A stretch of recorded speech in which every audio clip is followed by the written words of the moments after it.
nation strong. Stand up for your rights when you hear the bell. Stand up for justice, hear the freedom bell. Remember Bustamante, he served you well. Stand up, Jamaicans, when you hear the bell.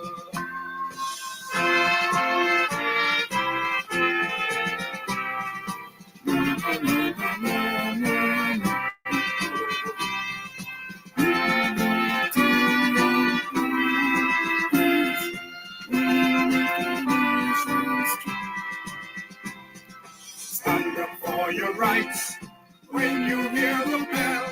Stand up for justice, hear the freedom bell. Remember Bustamante, he served you well. Stand up, Jamaicans, when you hear the bell. Stand up, sons and daughters, your only hope is in the bell. God will guide our progress and make our nation strong. Stand up for your rights when you hear the bell. Stand up for justice, hear the freedom bell. Remember Bustamante, he served you well. Stand up, Jamaicans, when you hear the bell. Stand up, Jamaicans, when you hear the bell. Guys, we are counting to the show. We're going to be watching nationwide live on screen. So we'll have all the community over here tonight. But I am waiting for them to. I'm waiting for George and Cliff to come back live. So let me check what I go and give me a second.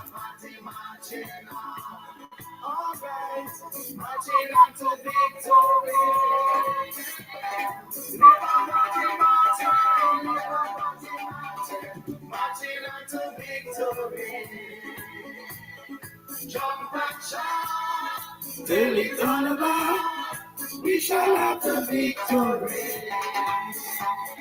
Jump and shout, tell it all about, we shall have the victory.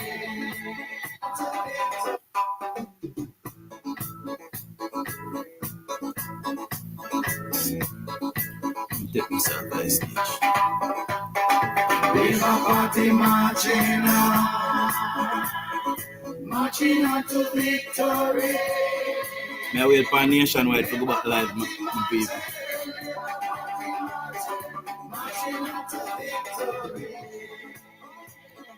Labour Party marching on. All right, marching on to victory.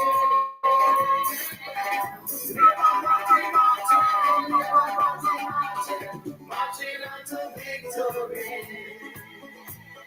Jump and shout, tell it all about, we shall have the victory. Jump and shout, tell it all about, we shall have the victory. Oh no, me and my neighbor, oh yes, we're voting for Labour. Me and my neighbor, bring them, we're voting for Labour. Me and my neighbor, we're voting for Labour. Oh yes, me and my neighbor, we're voting for Labour. Jump and shout, tell it all about, we shall have the victory.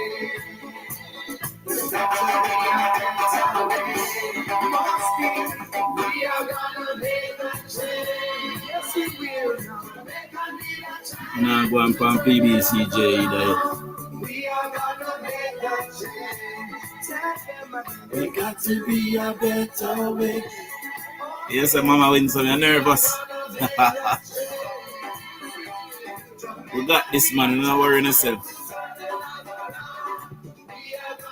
If we lose, I'll be very surprised. Very, very surprised. The voter turnout did not materialize to what we expect. We were expecting at least 50% voter turnout, but it did not happen, people. Me and my neighbor, we voting for Labour. Me and my neighbor, we voting for Labour. Me and my neighbor, we voting for Labour. Me and my neighbor, we voting for Labour. Tell it all about, we shall have the victory.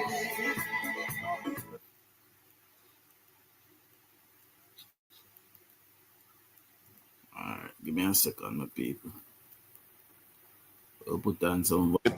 October 30, 1980, marking the most violent election in our young country's history. The JLP also won in 2007, 2016, and 2020. Today, September 3, 2025, this general election is crucial for various reasons. Firstly, the Prime Minister, Andrew Holness, on the cusp of becoming a superstar among JLP leaders. Well, he's a superstar already, but he has the chance to win 3 consecutive elections. He's already been sworn in 3 times as Prime Minister, but if he does get sworn in a 4th time, it will be because he has led the JLP to 3 consecutive election wins, making him only the 2nd Jamaican Prime Minister to achieve this feat after Percival James Patterson. Secondly, it will be significant. The PNP, led by Mark Golding, is pushing for a new direction, citing its 2024 local government election performance as proof of regaining credibility with the Jamaican people. This election focused on many things, among them the issue of economic growth, development of infrastructure, and the management of crime, which the JLP have shown in their book of achievements. The PNP, meanwhile, has emphasized economic inclusion, housing, healthcare, and reforms to education. This election will also be decided in approximately 20-25 marginal seats or swing seats, with the key battlegrounds in western parishes, including St. James, Westmoreland, Hanover, St. Elizabeth, as well as Manchester, Clarendon, and St. Catherine. Tonight, we'll have for you comprehensive analysis with public commentator Dr. Nadine Spence to my immediate left. To her immediate left, Kevin O'Brien Chang, also public commentator. We also have with us social and cultural commentator Wayne Chen. We have senior journalist Desmond Richards and associate professor in the Department of Political Science and Policy Studies at Elon University in the United States, Dr. Damian Blake. And of course, Chief Consumer Insights Officer at Blue Dot, you know her now, Janae Stevens-Taylor. Blue Dot and consulting lead data scientist, Night Sky Data, Jahail Smith. They will help us to not only crunch the numbers, but also call the election. Janae Stevens-Taylor, what can we expect from you tonight? Good evening, everyone. From us tonight, we're bringing you the numbers. Simply put, we know that once voting wraps at all of the polling stations, counting will begin. And the Blue Dot Gizada staff smartboard is how we're going to share those counts with the audience. And it's very interactive. So let's say we want to know what is going on in Northern Trelawney. We tap on Northern Trelawney. It's going to show us the total number of votes that have been registered for each of the candidates in that constituency. What you're seeing on screen now was from the previous general elections in 2020. So we have the board here that we now need to fill up for 2025. It is blank. It is not shaded any colors because we are patiently waiting for that data to start coming in from the EOG. And that's just one part of what we have to do. We also have our consulting data scientist here tonight, Jahail Smith. You're going to hear from him in a short while. But Jahail is allowing us to up the ante in terms of the analysis that we're going to be sharing with the audience. First of all, we're going to be able to really harness the power of the historical election data to be able to identify those key seats. You mentioned them in your introduction, Cliff, but those are those seats that are really keen to watch tonight, and we'll show you the results in those seats as they come in. We'll also be able to zero in on our weather vane seats, Cliff, from our poll. We know what they are. And to remind the rest of the audience who may not be aware, these are Western St. Mary, Southeast St. Elizabeth, Southwest St. Elizabeth. And we've been able to identify these because they vote with the winner every time. That we got from the historical data. So we're going to be using all of that information to really share comprehensive insights and follow the numbers as the boxes are counted and closed. And Jahal, you are going to be producing for us tonight a predictive model. Tell me about that modeling. Right, so the history can only get us so far. We must look forward, and to look forward and predict, we have used the latest Blue Dot poll to augment the historical facts in order to come up with predictions and projections for seats. And so we're looking forward to see what can happen tonight as the counts come in. Thank you, Jahal. And we also have a panel of youngsters. Yes, the politics is such now that oldsters like me have to give way to the youngsters, the new value system and dynamics that's emerging in the society. And part of that panel tonight, no stranger to us here at Nationwide, Saeed Bernard. Good evening, Saeed. Good evening, Cliff. How are you? Hope Good. everyone is well. Well, on this side, we are here and ready. The young people, they call us, as Cliff would say, the old is handing over to them.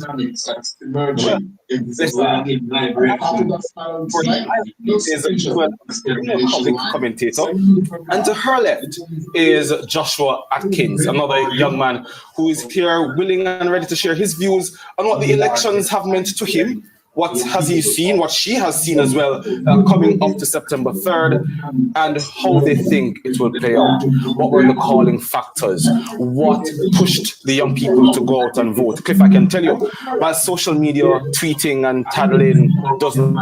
He's here willing and ready to share his views on what the elections have meant to him. From the social media to say that they have been voting. Well, let's see if it makes a difference on September 3rd, 2025, today, this evening.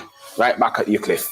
Thank you. And we should also introduce to you Dr. Damian Blake, Associate Professor at Elon University. He will be joining the panel as well as Ronaldino McLean. Ronaldino McLean, he is an undergraduate student of political science and economics at Vassar College in New York. And on Zoom, we are going to be having well-known author and social and cultural commentator, Mr. Wayne Chen. Wayne, are you there?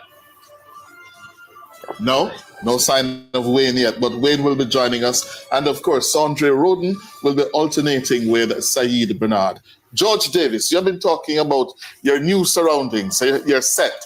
Yeah? Tell us about it. And I hear we have something called augmented reality, AR, tonight. Yes, indeed. So I must, the viewers may be wondering why. Oh, there it is. Augmented reality.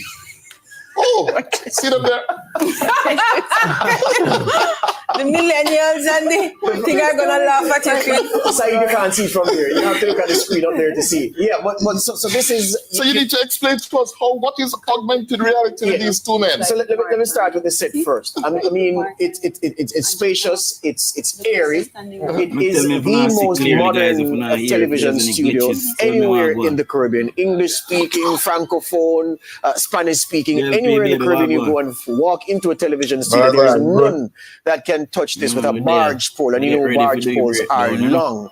We have all the technology here to make us a cut above the rest. And when you put the talent that we have on top of it, it's almost a guaranteed thing. The augmented reality is a virtual feature. No, Cliff wanted us to be able to talk to Andrew Holness or Mark Golding, depending on how the election goes. But we're not quite there yet, but we're going to get there eventually. But what will happen is that the figures you see, the gentleman standing on the stage later will be the winner. So we'll be able to project that image of Mark Golding or Andrew Holness in the way that we've displayed here as the evening grows old and the picture becomes clear in terms of where most Jamaicans have cast their ballots on this day of our Lord, September 3, 2025. There are the two main contenders for power tonight. Yeah, Mark or Andrew. Also, there's another element to the set. Yes, yeah. That I hope our director is ready for us. If we were to say the GLP's candidate in central Manchester, Rhoda Moy Crawford, has won. Yes. Has retained her seat. Yes. What will happen? Well, what will happen is that Rhoda Moy Crow, well, we'll There have... it goes. Yes. You notice what is happening? It's turning green. The lights. Yes. The lights. So if you look at under the Revo TV sign, because I know some of you maybe so many colors, so it's hard to pick up, Cliff. So look at the studio. That's it. The lights all around have turned green, and that indicates that a seat has been called for a JLP candidate. Clearly, if the seat is orange, then the lights will be orange. So we have that added feature to jazz up. So let me just talk to look a bit, my people. So I was told that persons in Westmoreland, especially in Sablamar today, sat down not wanting to go and vote, saying that they don't get no money to vote. After all of the work that I have put in and all of the information that I have put out there, the Westmoreland Municipal Corporation, the mayor today, spent 70 million out of the emergency fund to give DUJON'S $30 million. He gave Dayton Campbell $35 million. And he gave Ian Hills $9 million to buy votes today. So I'm not surprised if Westmoreland gone, because the people them sit down there and say they not vote because they not get no money. I say I can't stand some of them. But we are holy faith, same way. 20 minutes. Okay? But let's take the first break. And of course, tell you, we're coming to you on Revo TV. Yes? Right here, Revo TV, nationwide, election coverage, race to 32 on Revo TV. And of course, Revo, George, tell us about Revo. Yeah, revonews.ai, that's the main portal, the website. The Revo app is also available through the popular places, the App Store and the Google Play Store.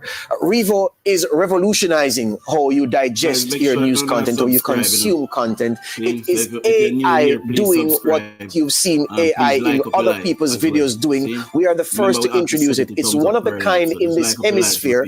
Nobody can touch this, again, with a barge pole, and it just makes the news offering so much interactive. Rather than being on a physical website, clicking away, clicking this, clicking that, you can ask a Revo to read the news for you in the voice of Cliff Hughes. Soon we'll be adding other of your favorite journalists to read each news story for you. If you want some history, you say, okay, Revo, tell me about Hurricane Charlie in 1950. It can do that. If you say, Revo, tell me about what happened with Louis Galdi in that famous earthquake in Jamaica, it can tell you what happened to Louis Galdi and how he survived, how the sea swallowed him up and spat him out. If you say, okay, how many people died in Hurricane Gilbert? What time in Hurricane Gilbert Jamaica in 1988, September 12th? It can tell you that. It is revolutionizing the way you consume information. It's revolutionizing the way you learn, and it's giving you another tool to guide your youngsters and train them up in the right way, to tell them that being an intellectual is cool. Okay, we're going to go to a first break. This is the race to 32. Term is loading. We win, man. No, we're in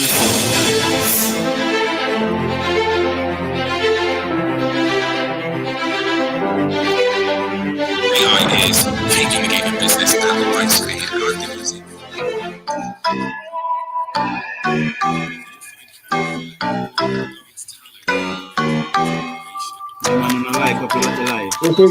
You should do that from the Westmoreland, like them make up their mind, you know. I don't think they can use up and change them, you know. Hold on, now me turn this down so I'm not here. Hold on. You say that again? Hey, from the Westmoreland people, they make up their mind, you know, feel so they can't use their money and change them, you know. Maybe some of them will take it on. Well, you know, we did one destroy them. And that we set out to do, for dismantle them. But, you know, we can't, once money is there, you have a fighting chance, don't. Also, I see. But you see, especially one of them, they don't want that one, they don't remember them talk plain, so they don't want him down there, you know. I want to go on with this, you know. Yeah, they talk, so they don't want him down there, but once money involved in it, you know, a different thing.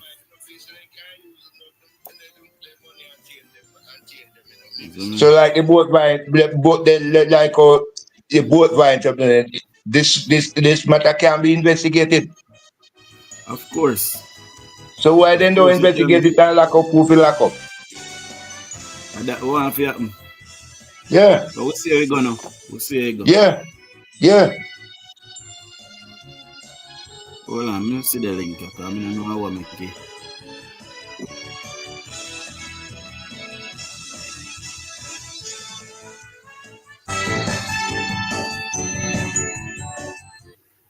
Are you ready for something mega? Spend $6,500 or more before GCT. Drop your entry in the box and you can win a 2025 Hyundai Tucson. It's the Mega Wheels Tour promotion. April 5th to September 28th. Second prize, a $50,000 shopping spree every month for a year. Third prize, a $30,000 shopping spree every month for a year. Brought to you by Hyundai, Restaurant Heineken, True Milk, Brakes, Walker's Wood, Downing, CBJ Daiquiri, and Carriers. Choose Concentrate. Only at Megamart. Locations island-wide. Megamart. Best value by far. Authorized under Section 58.3 of the Betting, Gaming, and Lottery Act.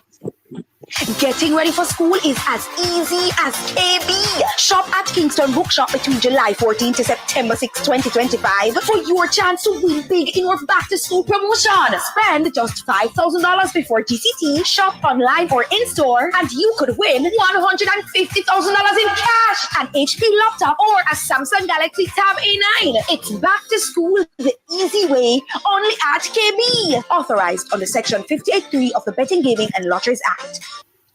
As we enter the peak of hurricane season, don't let downtime disrupt your business. Digicel Business offers secure cloud storage and Jamaica's only Tier 3 certified data center, built to withstand storms and safeguard your data. I hear it loud, With right? 24/7 monitoring, local So hosting, I hear and 'em. 100% uptime, your operations stay protected Can you no hear me? matter the weather. Prepare now, protect what matters. Call Digicel Business hear Solutions that at night. 876-469-2677 or visit digicelbusiness.com. Digicel Business Solutions. Stay Yeah, I hear online, that, man. stay protected. Jamaica's largest house selection just got Me even here bigger. one time, I'm Discover gonna what's go new back again. at Active Home Center. With our latest arrivals, it's easier than ever to make your space truly unique. Turn on the speaker. May I go see if we can get some find out what I go on to Garfield jail. Welcome back. It's 5:52 in Kingston, Jamaica. Wherever you are in the world watching us as we cover the race to 32, Jamaica's 19th general election, welcome to Revo TV. Yes, nationwide on Revo TV. We're also on the Digicel Plus platform on Channel 13. We're also streaming live on the Public Broadcasting Corporation of Jamaica. They're taking our feed. Also, if you're listening to us on More FM in Western Jamaica, all welcome. And from wherever you are in the diaspora, thank you so much for joining. On our YouTube channel, Nationwide 90 FM Live 2. Thank you all for making it right here, Revo TV and Nationwide. Well, the big news so far of the day, the election went fairly well. Yes, and that is relative, because we're learning tonight that the system did not perform well at all in terms of the pace at which people were able to vote. But Cliff, before you take this up with our guests, I must point out above that, a troubling report we got very late in the day. In fact, on my way here from studio, I had to dispatch a reporter to Kintyre in East Rural St. Andrew. There are reports confirmed by the police of a serious standoff between rival supporters, police involved. Unofficial reports, a policeman was struck by a supporter of I don't know which political party, but in trying to intervene in that physical dispute. And the YouTube chat kept being flooded by messages from people telling me that this was in play. We checked with people who were in the vicinity, members of our team who said they weren't seeing anything. But by the time I came off air, I confirmed with the police that there was a serious situation in there. And I said, well, is it serious enough for me to send somebody? They said, well, that would be in your best interest to so do. Yeah. So And I'm consistency that, you know. St. Andrew, to see what was the cause, what sparked when more than a standoff, blows were thrown, we understood, and a policeman may have been I don't know, people are lose their minds, but that's a serious one that we have to pay attention to as the evening progresses. And Kintyre is significant because it's in East Rural St. Andrew. It's a battleground seat. where the incumbent, Juliet Holness, Yes. is up against the young attorney at law from the People's National Party, Patrick Peterkin. Yes. Yeah, it is a real battleground.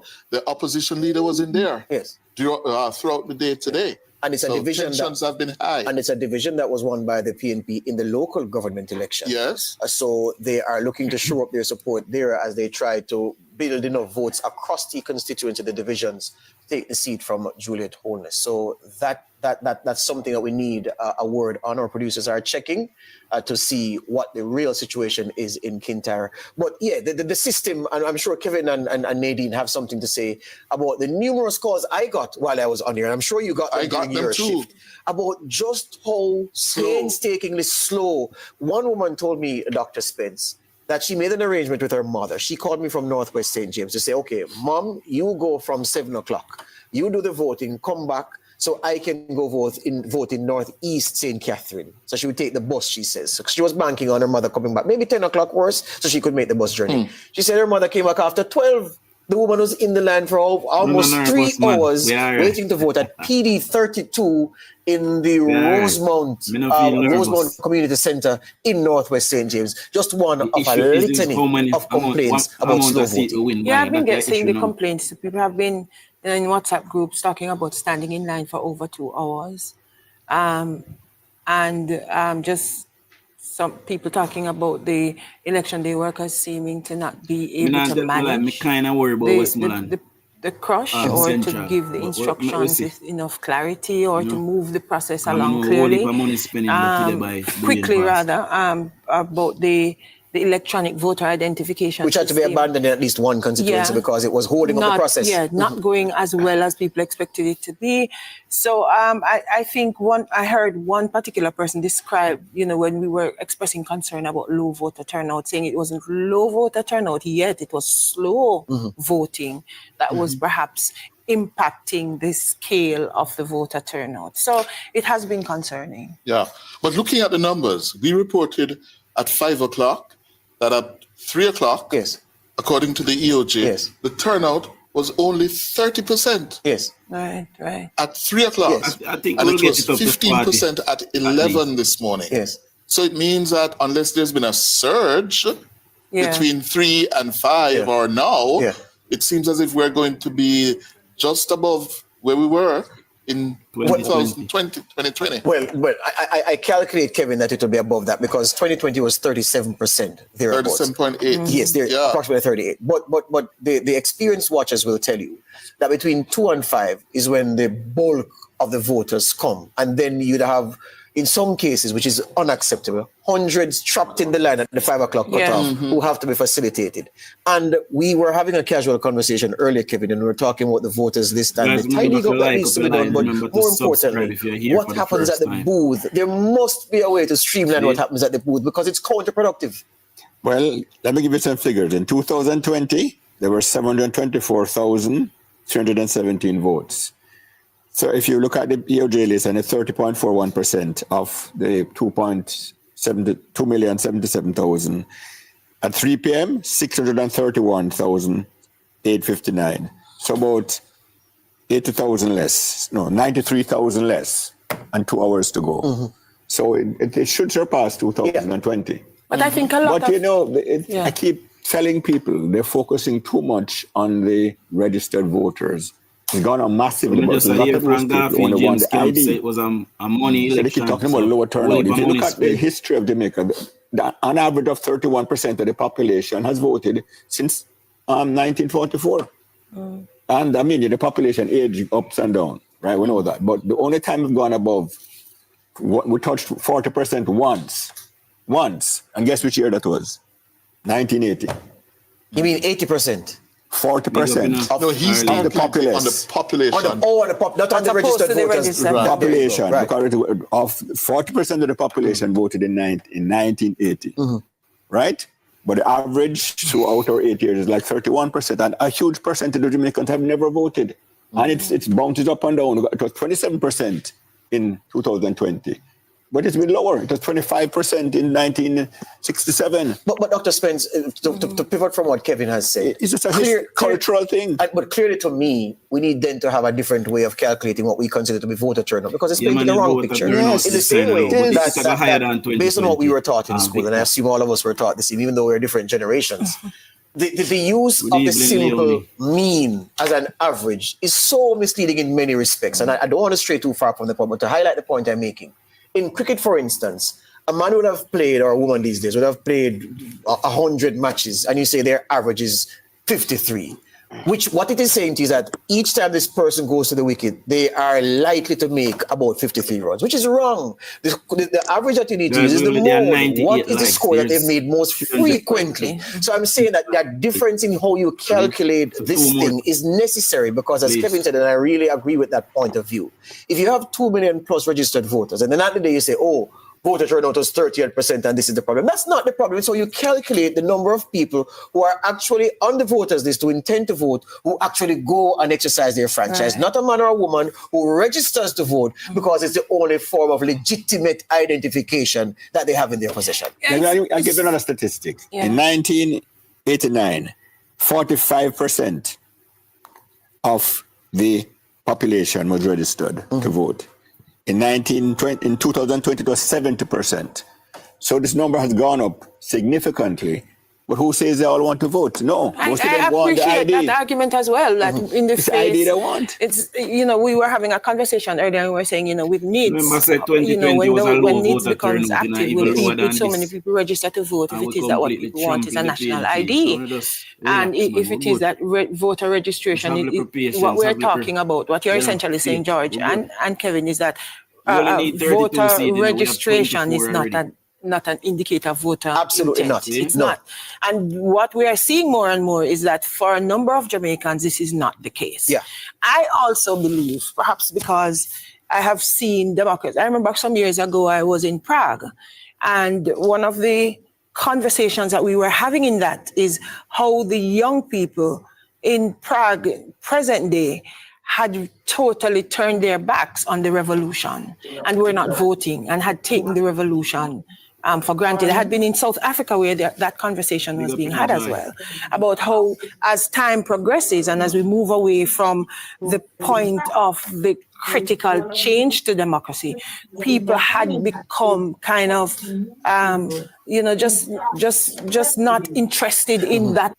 So, Lioness, Westmoreland, the PNP, them spent $70 million today. I was told that DUJON'S was giving $30 million, Ian Hill's giving $9 million, and Dayton Campbell giving $35 million. So, that is 70 plus million they have spent today in Westmoreland. So, don't be surprised if they come away with at least 2 of them seats, because they have spent a lot of money. Monies that JLP don't have. And I was told that money came from the municipal corporation. So, like I've been saying, the municipal corporation does not spend money in the town. They do not rehabilitate roads. They do not clear garbage. They do not clean drains. This is what the money was being stored for, and it was used today. So, I have given that information to the relevant authorities. They will contact who needs to be contacted. And, the problem is, me can't say where me get it from. But I am sure if they go in there and investigate it, they will find that money missing and know that money went to that. See it? So, the PNP, absolutely unscrupulous. They have made a culture in Westmoreland of buying votes, and people now expect in Westmoreland to get money for voting, and if they're not being paid, they will not budge. That is what was happening in Westmoreland today.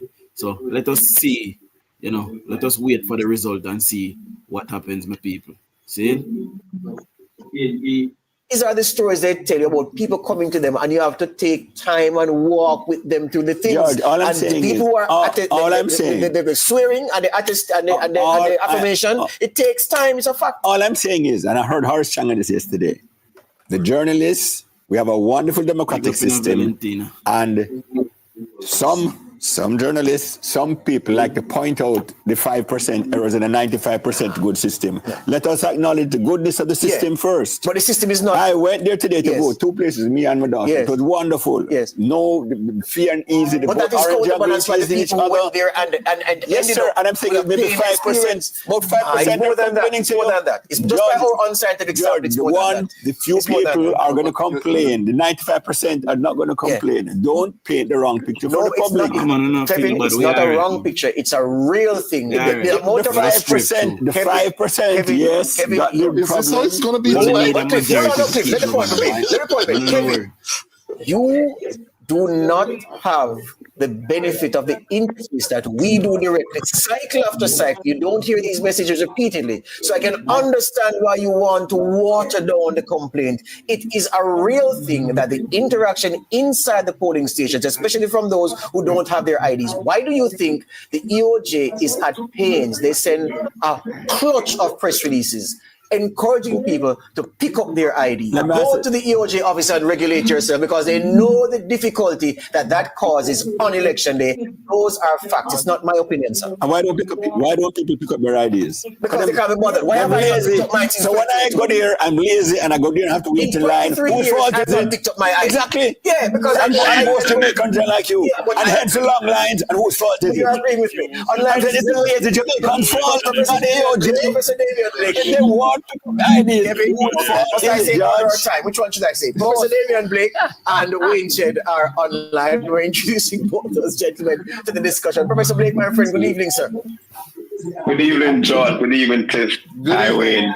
And other panelists, Dr. Smith. Good evening. A robust discussion here about voter turnout.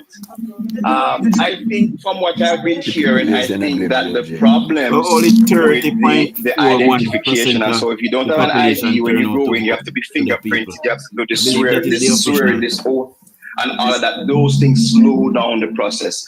But I think the larger point, though, is that voter turnout rates across the world have been plummeting, right? That's a kind of a global thing. Yeah. And, political scientists are trying to figure out what it is exactly. Where a number of other things are looking at this kind of attention of particularly young people.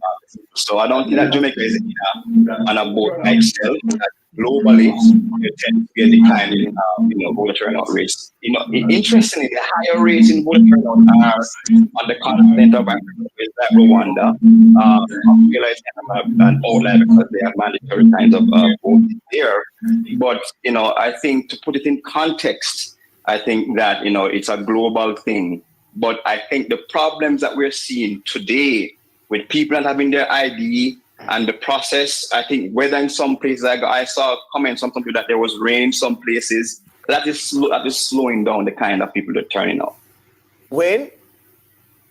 I think there are multiple factors. Kevin made an excellent point earlier, which he has made before, that as a percentage of the population, that the number has not changed much over the years. There was a dip in 2020, the pandemic election. And there was a spike in 1980. And consistently, polls have shown that the most reliable voters are the older voters. True. I would say veterans of the 1980 election, and certainly veterans are having lived the experience of the ideological battle between the two major political parties. But among young Jamaicans now, there is a sense of complacency/apathy that they don't really see any great distinction between the two political parties. So it would have to come down to popular candidates, and you see that in some constituencies where voter turnout is actually quite high, and you can tell that there are local factors involved. And I'm not talking about political garrisons, I'm just talking about hardworking candidates who happen to interface with a lot of people. You also have in Jamaica, I wouldn't say it's so much Rastafari. Let me just put it this way. Religious reasons or religious sentiment as to not deal with Babylon system. We're just not going to vote because it's not something that I'm going to deal with church. I'm going to deal with my own spiritualism or my own religion. So that is one of the factors. But Also, just inconvenience. Jamaicans tend to move around. Many have their votes in the rural parishes and have moved to St. Catherine or moved to Kingston. And it's not worth the headache to re-register or set up your address somewhere else. So as I say, it's just a combination of factors. A lot of it, as I say, is just apathy, lassitude, complacency, a feeling that my individual vote is not going to change anything. So as I say, it's a combination of factors. And apart from 1980 and 2020, the pattern has been pretty steady. The fact that we have 2 million registered voters now is more, as has been said earlier, a testament that the vast majority of these, since they are registered and they don't vote, I'd be surprised if the vote count today goes much over 900,000, which suggests that half the people who have registered didn't bother to vote. But we also know that there are many places in Jamaica where you can't do a transaction without a government-issued photo ID. The vast majority of Jamaicans don't have a passport or don't have a driver's license. So this is the only government-issued ID that they do have. So 2 million registering to vote is not 2 million intending to vote. My expectation today is just under 50% of that number, and perhaps as low as 40% of that number will actually cast their ballots. Can I make a point here? There's a myth going around, repeated by everybody, about young people not voting. It is a myth. I got the EOJ statistics from 2016 and 2020. There are 5 categories of voters: 18 to 29, 20 to 39, 40 to 49, 50 to 59, 60 plus. The biggest chunk of that is 18 to 29, 22.2% of the total. So this myth that young people don't vote is not supported by the data, right? And this is EOJ statistics, and people keep repeating it. Young people. No, the real question is not whether it comprises 22% of the total, you know. What percentage of that demographic actually voted? They've about 80%. If you compare it, older folks vote slightly more. Maybe 20% more and 20% less. But then there's not a huge gap. So the myth that young people don't vote is a myth. It is not supported by the data. No, we didn't say young people don't vote, you know. We said that the most reliable pool of voters, and that is both. Yeah, but the biggest chunk is the young voters. And the data. The biggest chunk is the young voters. All right. And I'm saying is, could we call on now? Because do we have early results, Jenny? Do we have? We do. The map is lighting up. The map is lighting up, and this is what we must focus on for the next hour and a half. Okay. What are the early results? We have Jenny. Ready. All right. So if we're looking at my map here, we're seeing some colors filling in on the screen here.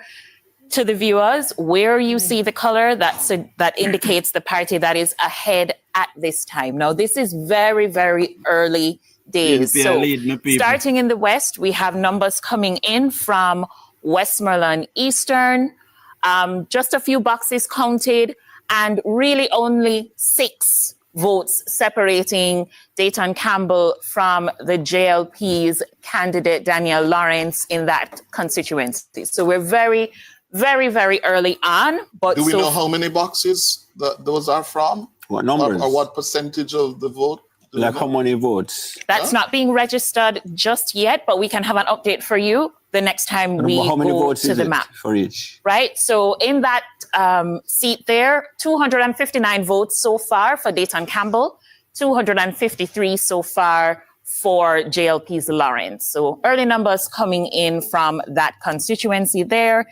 In St. Anne Southeast, we're also getting some numbers there very, very early. This is just one box. So we're seeing 44 votes for the PNP candidate Russell and only 9 votes for the JLP candidate there, Peart. All right, if we go a little bit further east, all the way east to St. Thomas Eastern, we're also seeing some early numbers coming out. The PNP candidate is ahead right now with 201 to Dr. Michelle Charles 166, but again, very early numbers. These numbers are quite low. It suggests only a few boxes have been opened, but the map is starting to light up. And as we get more data coming in, we'll give further updates. All right. So we're going to go now to the young people team. the panel of young Jamaicans on their perspective on how the day went and this debate we have been talking about voter turnout. Let me hear it from the youngsters. Yes, Cliff. You know, very interestingly, you see, you're over here laughing, and you're going to find out why soon. But laughing at us? Oh, absolutely not. Well, you were talking about myth, but I was wondering, like, why not just come to the young people and ask? Yeah, like, why not? So, Swell, first, let me start with you.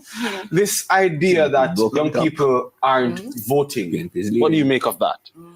I mean, I think based on what like a lot of the persons on the other panel have been saying, I think it's a lot of different things at play. I remember seeing a couple of people I know, saying that their votes, like they're registered to vote in other places that they grew up. Like I saw a girl saying that it's very hard for her to have to drive back to Negril and then come back to Kingston for work. So she did not vote because of that. So I think there are lots of different things at play that we need to take in consideration. But I do think in the last election and this one, even more for 2025, I think we are seeing lots more action from young people. They are saying a lot more of what they want. They're demanding a lot more. They're holding their MPs accountable.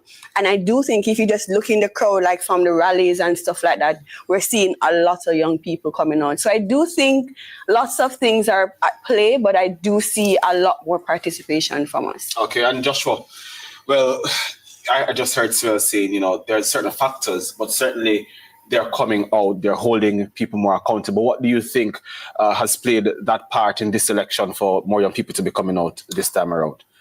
So I think firstly, there's a social media action that is happening amongst young people right now, particularly amongst the campus community. I go to the University of the West Indies, for example, and I see droves of university students like heading in buses, going down to their various parishes. Really? Yes, voting. My very good friend Matthew White, Xavier McFarlane are some examples of that, right? Nice. I think one, that social media drive and push, engaging in politics, for example. I think it's been, a sort of conditioning by not only like a one group or one subsection of young people, which have influenced another subsection of young people. And I think social media has facilitated that. But I think as well, a lot of young people are becoming much more politically aware, right? I think a lot more people understand what it means to engage in their democracy. And I think that has come out of the campaigns, particularly through their slogans, Choose Jamaica or Time Come. Or Time Come. Interesting. Quickly, from both of you, from what you've known, from what you've seen on the ground, what are the young people saying and expecting come later tonight? Start with you, Sue. I mean, I think lots of like the party people, I think that's one thing. So there's lots of energy on both sides saying like their party will win or that sort of thing. I think a lot of young people too, which I found very interesting this election. I think 2020, maybe because it was COVID happening, I think people were more like on a vibes, because we weren't really outside. So like any little excitement, would just be ones to that. Right. But I think this election, young people were evaluating. So like even in the debates, like Twitter was active.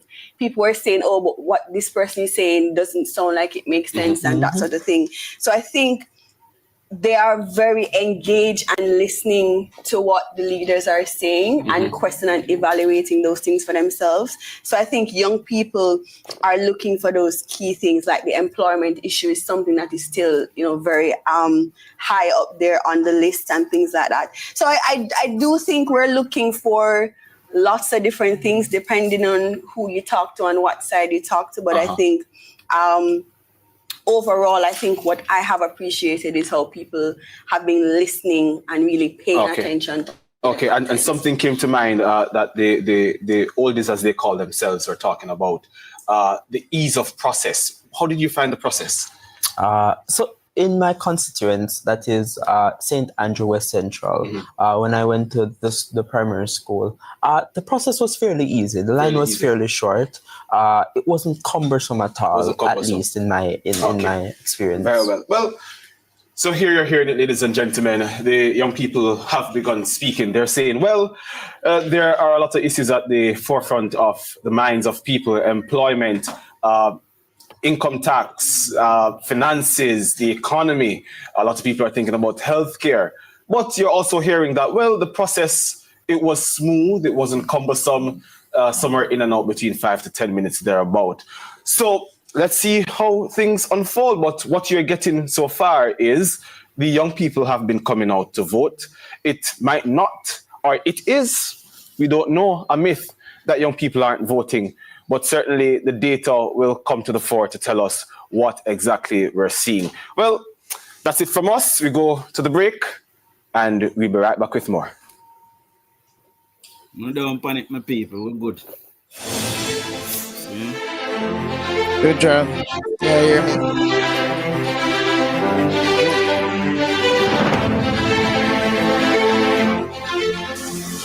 This has to be the best kept chicken and fish. You know that chicken and things are the best Jamaican food from 6 a.m. till midnight, including Sundays. Yeah, man, and the price reasonable too. And the chicken tastes good too. For real. Chicken and things, right on the clock in half a tree.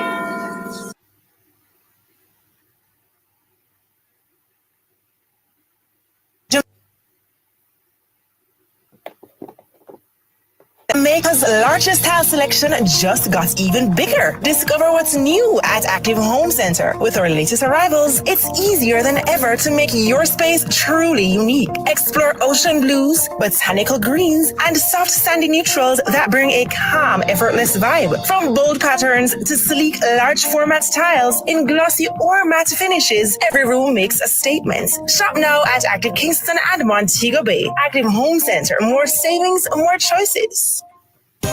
Cleasing Industrial Supplies Limited are authorized distributors of international brands ABB, Omron, STC, Festo, and Thomas & Betts. They supply programmable logic controllers, photoelectric and proximity sensors, contactors and soft starters, power supplies, variable frequency drives, and much more. Visit them at 24 Dunrobin Avenue, Kingston, or shop 32 Overton Plaza, 46 Union Street, Montego Bay, or visit their website, cleasling.net. Cleasing Industrial Supplies for all your industrial automation and control solutions. Enough power tool, big to small. Chakama figure dig the wall. Our total tools. Beat walker figure trim the lawn. We have everything a job demand. Total tools. We rent them. Man fix them also give Total Tools a call. When I say home improvement, landscape construction or Total Tools are your option. Home improvement, landscape construction, Total Tools are your option. Total Tools located at 102 Main Street, Ocho Rios, 34 Slipe Road, Kingston. And lot C6 Jackson, St. Anne's Bay. Call us today. As we grow older, there are many challenges that we have to confront, but these years can represent the best in our lives. Coming of age during Nationwide This Morning on Thursdays explores issues persons 50 and over confront. It also provides expert opinions on how we can improve the quality of our lives as we get older. That's Coming of Age, this and every Thursday during Nationwide This Morning at 6:51 a.m. Do you have a consumer-related issue? Want to learn more about matters concerning you as a consumer? Well, keep it locked to Nationwide 90 FM for the Consumer Hour with me, Nora Gay Banton, weekdays from 9 to 10 a.m. For all your consumer-centric matters, stay tuned to the Consumer Hour on Nationwide 90 FM, a revolution in media. It's Monday, get over your blues. Or Tuesday, Wednesday, Thursday, Friday. The E-Zone is here for you. With the Singahoni B. And Curry Boyting. From 3 to 5 p.m. on Nationwide 90 FM. We've got your entertainment news. Then we want to hear your views. What you say? Jump in the mix. Or the hot seat. Don't miss our brainbusters. Or the crazy giveaways. Let's talk fashion. Send us your outfit of the day. Ooh, cutesy. Very demure. Are you looking for love? Come on one of our blind dates. Send your request to ezoneblindates@gmail.com. That's ezoneblindates@gmail.com. And stay tuned for your confessions. Share them with us at ezoneconfessions@yahoo.com. I mean, is this planet Earth? Is it? I don't know. Let me check.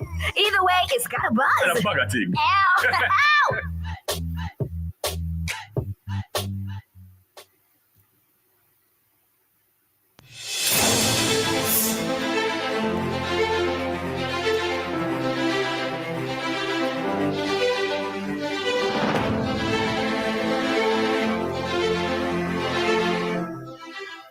Welcome back. It's 25 minutes after 6, and we have some results of the 2025 election. Some preliminary counts are coming in from the EOJ's dashboard. And let me give you a couple of those. St. Andrew West Rural, only 5.7% of the votes counted. So bear that in mind.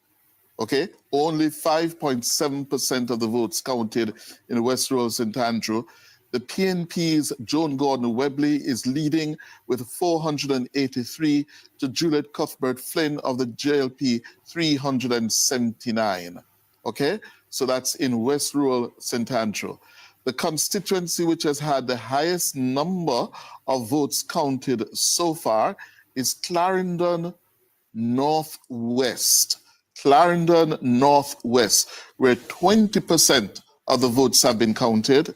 And there, the PNP's Richard Azan is leading the JLP's Warren Newby. Azan leading with 1,499 votes to Newby's 931. Yes. All the other results, less than 5%. Yes. I think at 5%, we will start to give you some results.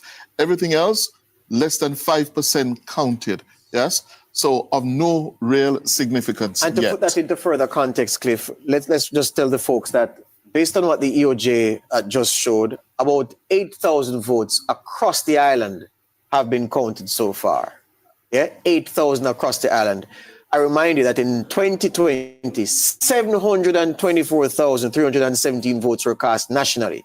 So we are going to count at least 700,000 votes tonight, and we've only gone about 8,000. So these results are very, very early, and you should not be trying to draw conclusions from what we have presented thus far. Too early for that. Too early. So we just put up Northwest Clarendon. There is Azan for the PNP, 1,499 on screen on your set. Yes. Azan leading. He's now winning 61.6% of the votes to Warren Newby's 38% at 931. And George, Kevin, let me put some context to this because this is a seat we have been following. Clarendon Northwest in the last parliament was represented by Henriquez of the JLP. Yes, and it became an open secret that he was not performing as a member of parliament, and they drafted in young Warren Newby very late in the day. Yes, and it is felt that Richard Azan is the favorite tonight to pick this one up for the People's National Party. He has been an MP there for at least 2 previous terms. Yes. So he's expected to take that tonight. Well, he's a favorite on paper. I remind the viewers as well that 22 of 108 of those boxes have been counted. So there's a long way to go. 22 of 108 Azan leading. In terms of Enriquez, Cliff, I think it's even more precise to say, rather than that he underperformed, he had no interest in the seat. Based on what people who live in Northwest Clarendon have said, Enriquez won the election in 2020 and went to parliament for a few sittings, but he was never a man who intended to work the seat, to reward the people with services for having sent him to Gordon House in the first place. So it wasn't a case of a man trying and falling short. It was a case of a man who had dropped his hands and was not interested in representation. And that was apparent to the people who demanded that Party Central at Belmont Road give them somebody new, because they said anyhow Philip Enriquez was the man on the ballot going forward, then they wouldn't even bother to show up. So let's see what Warren Newby can do. But you're correct. Azan is the favorite in that seat. Well, Manchester Central, that's what telling us? 6 of 139 boxes counted. Only 6 of 139. Yes. So that is only 4.3% of the votes counted so far, right? 4.3%. I was hoping to keep it above 5% before we started to give you some results. But there's a seat here I'm seeing where it's over 5% of the votes counted so far. That's St. Elizabeth Northwest, 8% of the votes counted. And the JLP is leading with 338 to the PNP's 146, with 8% of the votes counted in St. Elizabeth Northwest. The former haunt of J.C. Hutchinson, Andrew Morris, replacing him on the JLP ticket. Patricia Scarlett Forrester, the challenger for the PNP challenger, because it's not a PNP seat, not held by them in some time. 7 of 87. So, I mean, this is so early in the contest. But I see so many people on our YouTube stream, Cliff, calling for numbers, demanding numbers. So we have to feed them with numbers. But it would be foolhardy to attempt to make sense of a race in which only 7 of 87 seats have been counted so far. Yeah. For example, in East Kingston and Port Royal, PNP safe seat, only 2.2% of the votes counted. And surprise, surprise, the PNP's Philip Paulwell is leading with 152 votes to Courtney Burnett of the Jamaica Labour Party, 8 votes. Well, we don't expect to win. That's what would prove the point. Yeah, and what is curious about this, when Norgay Banton, our production supervisor, voted today, she voted in that constituency, that's where she lives.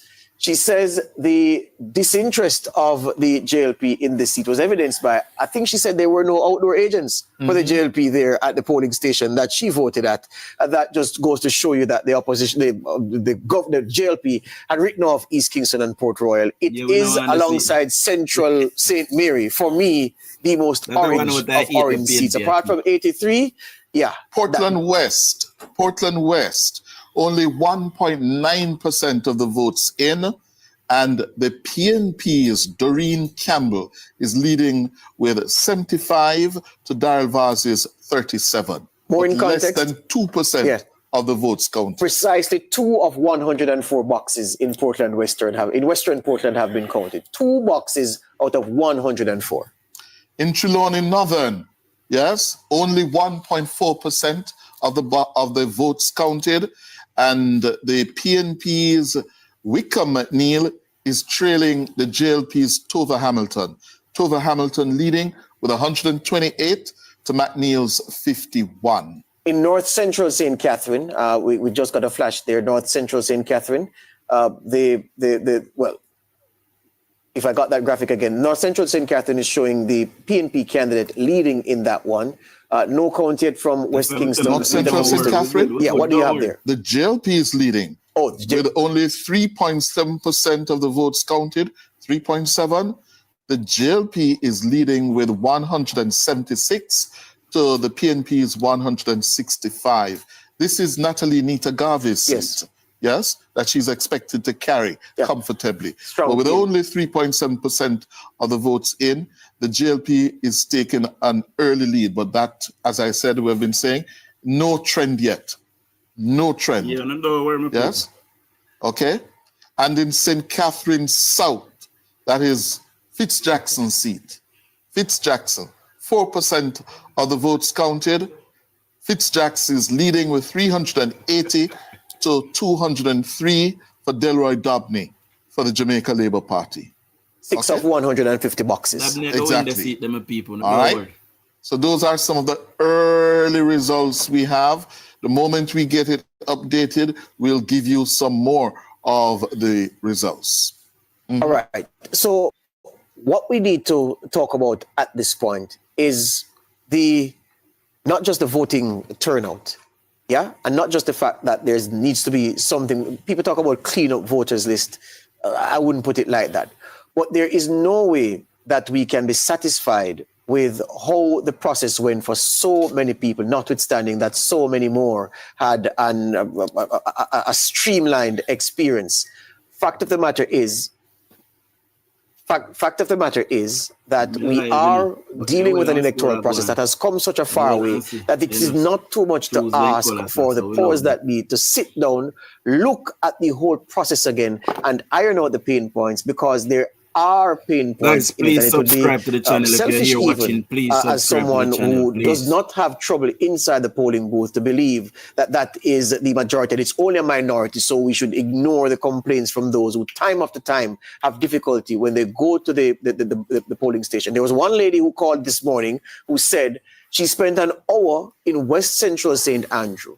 None of the 8 people in front of her went in. She left, and when she returned after 4, an hour had passed and she still had not cast her ballot, and she was going to stay with the process, and she would have been in the line by 5 p.m. and of course would have been under law required to be facilitated in casting her ballot. Tiff, what do you have? You have another number up there? Like up live, please not yet. subscribe. Not yet. You know what I like a statistic I like, George, from the EOJ. What percentage of people have picked up their voter cards? Because as I say, Jamaicans love to complain and blame other people. That's right. When it comes, the fundamental problem is their own. That's right. If everybody picked up their voter's card, the system would go much faster. So what percentage have picked it up? Yeah. Now I know I have mine up. I lost mine years ago, but so when I go and have to wait, I don't complain. Yes. But yet some of these people, and I said Jamaicans, and I think EOJ isn't wrong in some aspects. Yes. But it's time, take some blame for the problem you're causing. Wenchen, we often blanch at the term marrying. When you marry this good, marry that item to get them moving. But could we perhaps explore the EOJ marrying the voter ID card with something to ensure that more people collect them, lending itself to a smoother process at the polling booth?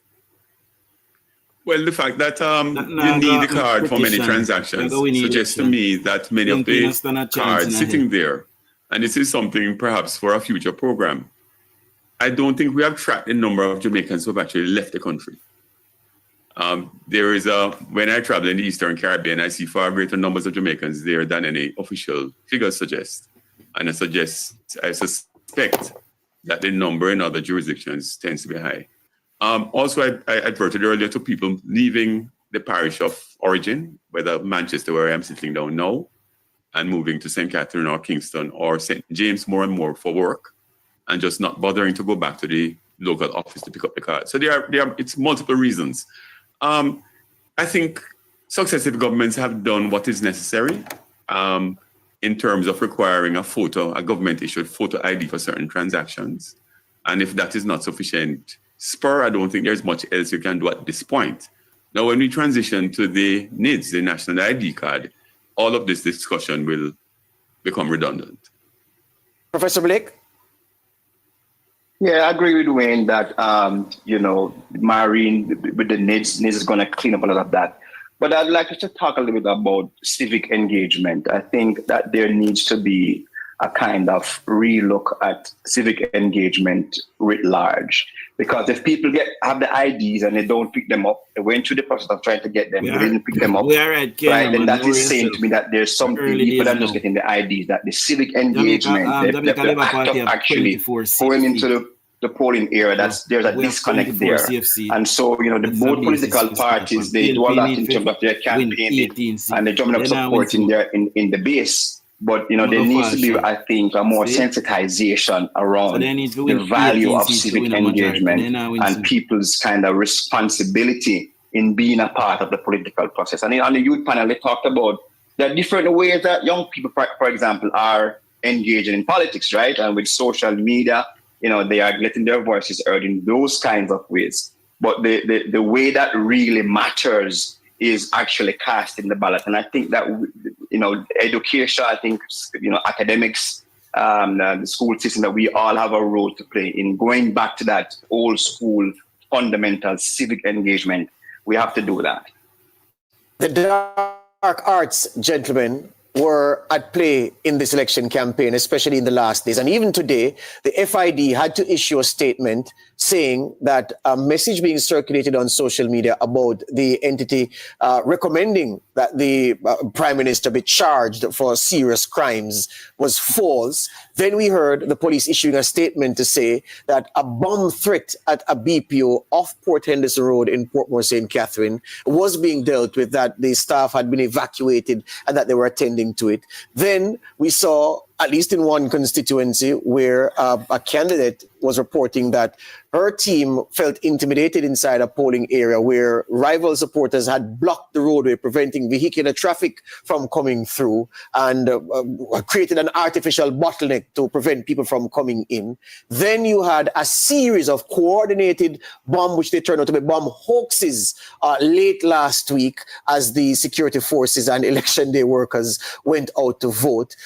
Given where we are coming from, should we be concerned about the dark arts rearing their ugly head again, or given where we come from, where the violence was rampant, especially in the 80s, we should look at this and say, well, this is tame compared to what obtained back in the day, so it's not necessary to pay much attention. Wayne, I want to hear you first. Any sort of mischief like this ought to be condemned and certainly removed from our electoral process. But it's really petty and mild stuff compared to what has happened in the past. There have been one of the successes of Jamaican institution building has been in the building of our electoral system, which has really gained credibility over the years. The EOJ has done a terrific job. The creation of what we have now is really world-class and better than many so-called first world countries. Big time what you outlined today is really nothing new.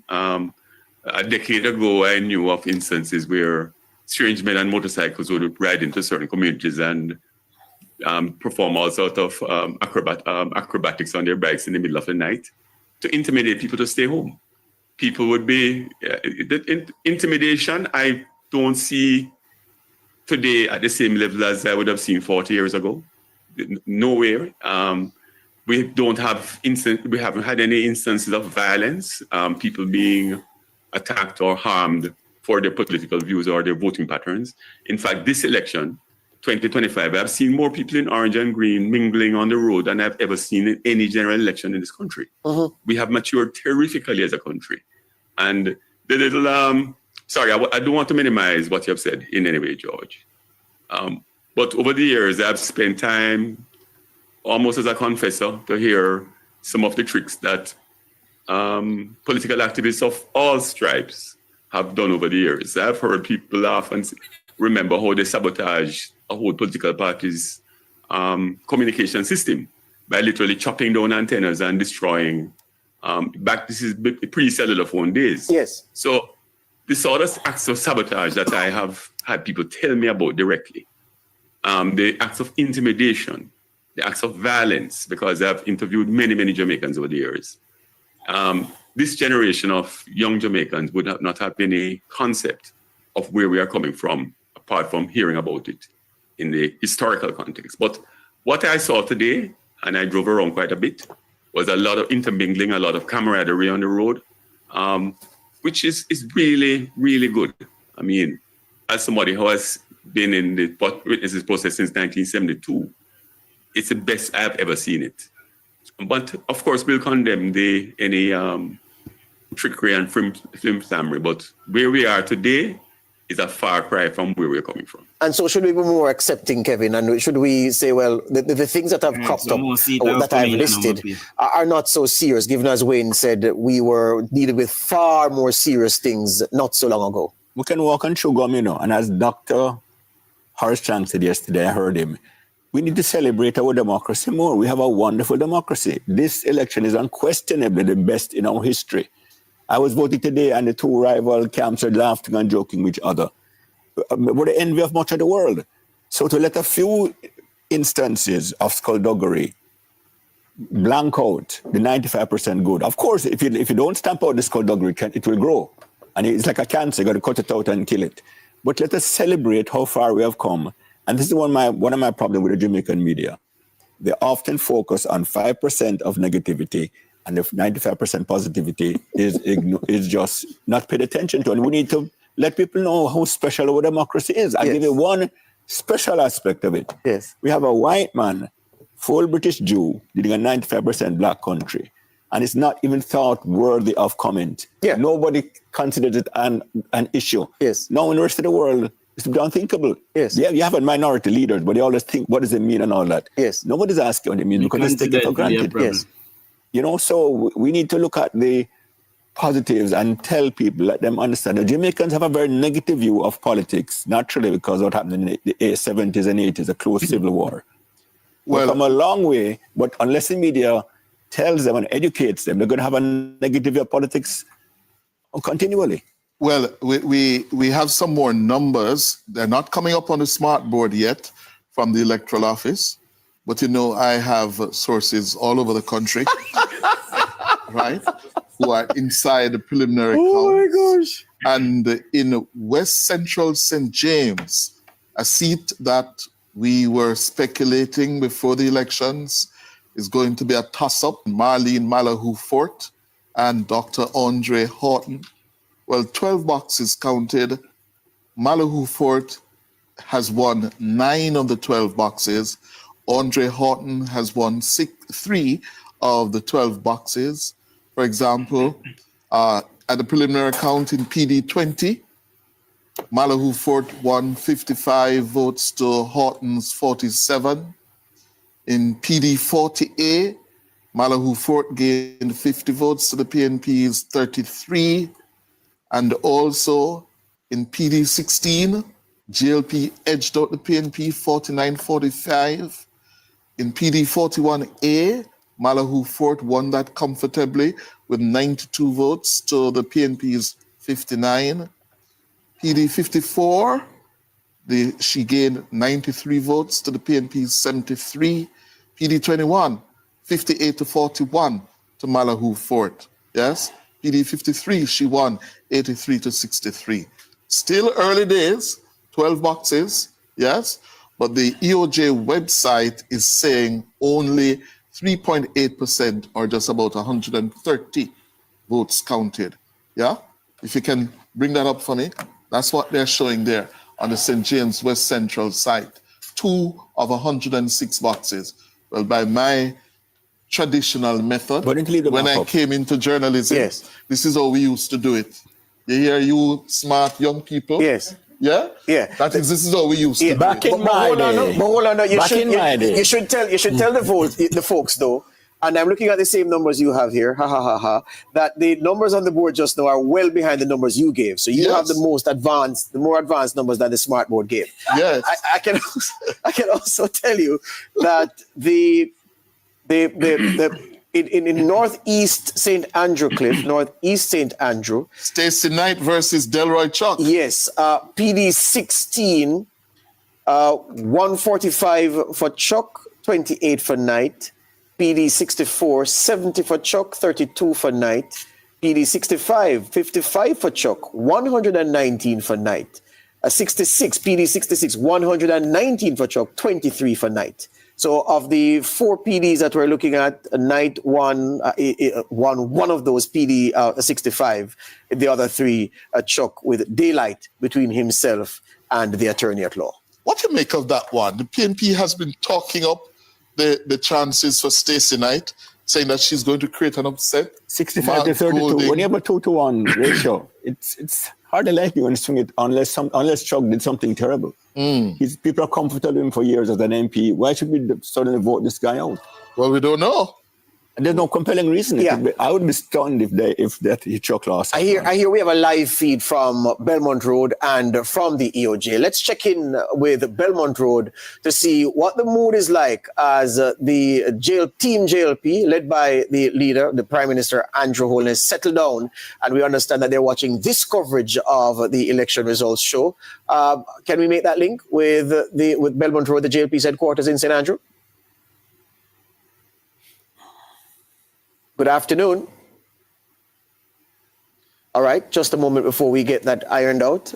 Belmont Road, we understand that the Prime Minister did his tour of the corporate area early today and retreated to his election center. The opposition leader did the same. Around about 3 o'clock, he ceased his activities on the road and went to the PNP's Old Hope Road headquarters. So both men going to their bases with time to spare to get a sense of the national picture and wait for the official numbers to match what their canvases across the 63 constituencies would have told them about the likely direction of the election. Do we have that link ready yet with Belmont Road?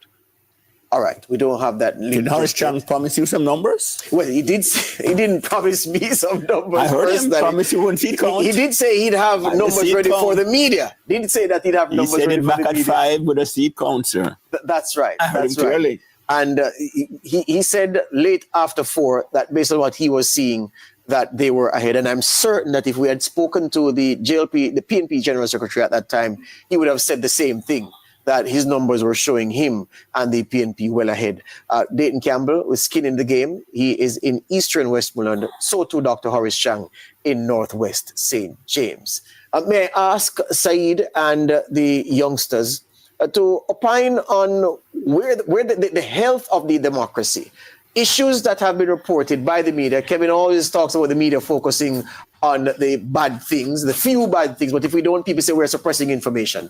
So Said and his panel, the issue of voter suppression and intimidation these days, are we to treat them seriously or as just political gamesmanship, given the horrid and the torrid past that we've had politically where elections are concerned? Well, I don't even need to repeat that question. Let me just straight directly to Joshua. What do you think? Yeah. I personally don't think Jamaica will go back to the bloody election of the 1980s, specifically 1980. I think we're at a point where a majority of people are willing to not only engage across the aisle, but aren't like locked into that mindset like decades ago, right? I think large portion of the voter population, that being younger persons as well, aren't locked into I was raised in a JLP family, therefore I will vote, within a JLP, like on the lines of JLP, right? And I think that's one of the causes of that period of contention between both parties. Yeah. It was just blind following. But I think more people are mindful, first of all, and I think we've gotten to a point where we'll never see people, shooting you because you're voting JLP. All right. Well, Suel, we were talking earlier about the role that education has to play in this. As young people, we're going to university more. We are, buying more cars, going into more professions and all of that. And Suel laughs because, the last time she said it, the comments weren't so good. So I'm putting her on the spot here again. Does that help to delay or to mitigate against the impact of voter suppression and those other dark tactics that they talk about in impeding younger persons in going to the polls? Yeah, I think we're in a different era. I think like, what was said a while ago, I think we're not so locked into that kind of tribalistic kind of politics that we grew up in. And I grew up in East Kingston, and I tweeted today when I went to vote and I was driving home, I tweeted today that it's the first in a long time I'm driving on Mountain View on an election day, and I see people in green and orange clothes, talking, riding on the same bike and that sort of thing. And I was like, as a little girl growing up in East Kingston, like my mother was a victim of violence when I was small.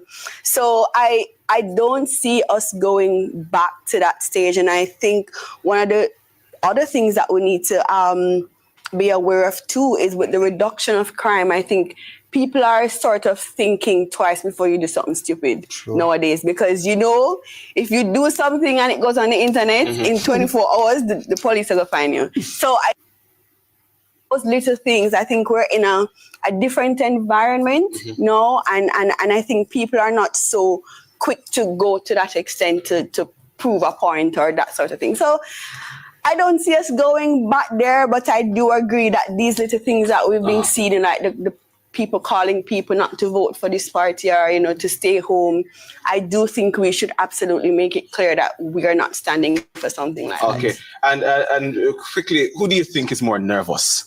The politicians or the voters? As a matter of fact, let me throw a third party into that, if they permit me. Do you think the pollsters are also nervous? So who do you think is most nervous? The politicians, the voters, or the pollsters? One has it a 10-point gap, one has dead heat. Who do you think is most nervous? One word. Politicians, the voters, or the pollsters? Joshua? Voters. The voters. So, politicians. The politicians. Yeah, I think I agree with you. You have to just go pollsters. I must go pollsters. Stick with me. And when I come back, I'll give you my answer. Who's most nervous? Thank you, Said. Just before we go, the results, the counts coming in very slowly from the Electoral Office of Jamaica. We have just had some new numbers from Westmoreland Central. That's George Wright for the JLP, the incumbent, versus Dwayne Vaz for the PNP. but much, much too early. Only 1.2% of the votes counted in Westmoreland Central, and the JLP's George Wright is leading with 101, or 57% to Vars's 74. Also, very, very early, yes, a result coming in from St. Elizabeth Southwest. That's Floyd Green seat versus Miranda Wellington. Floyd, with less than a percentage of the boxes counted, has taken an early lead with 71 to Miranda Wellington 16. Those are the two new counts we have had in the last several minutes. And we're stretching it to say it's a count because it's only one of 113. Absolutely. Absolutely. I can tell you, though, before we go to the break, that where Central Manchester is concerned, looking at some numbers here, PD 111, we showed you an earlier graphic which showed Crawford with a marginal lead very, very early in the race. Two more PDs, information from two more PDs. PD 110, Crawford had 51 votes in that PD. Mitchell 52, so a 1 vote differential in PD 110. And then PD 111, Crawford 71, Mitchell 54. Yeah.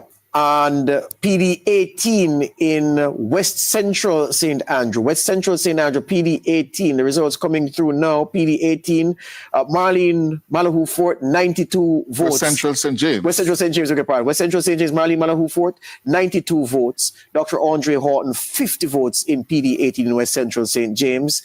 Then in PD 20, they've declared PD 20 in West Central St. James. 55 votes for Malahoo Fort. 47 for Dr. Horton. Then in 40A, Malahoo Fort, 50 votes, Horton, 33. PD 16, Malahoo Fort, 49, Horton, 45. 41A, Malahoo Fort, 92, Horton, 59. And some of these votes, Cliff gave them already, but I can tell you that PD 53, the newest one to come through, Malahoo Fort, 83, and Andre Horton, Dr. Andre Horton, 63. This is West Central St. James. So still too early. We're going to go to our next break and come back with more.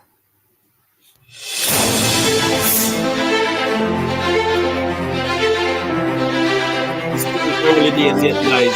Early days yet. Don't panic. We got this. We'll come out victorious. Don't worry. No matter who you are or where you're heading, your journey matters. With Amber On Time, experience seamless fast booking, real-time tracking, reliable drivers, and top-tier safety features. Share your trip with loved ones for peace of mind. With Hawkeye-powered SOS, armed response is just a tap away, because every second counts in an emergency. Trusted by thousands across Jamaica, Amber On Time is more than a ride. It's your partner on the road. Amber On Time. Your ride, your safety, your Jamaica. Download the app today.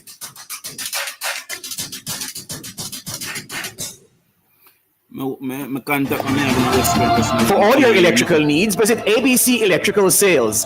They stock a wide variety of electrical supplies, including plugs, switches, panel boards, and conduits, plus energy-saving fixtures. ABC Electrical Sales stocks brands like GE, Siemens, Philips, Cutler Hammer, and Allen Bradley. They also offer free island-wide delivery just to suit your needs. Visit them at Shop 8, Hagley Park Plaza, Kingston 10, or call 876-754-3714-5 or 876-754-3825-8. ABC Electrical Sales for a better choice in the electrical business.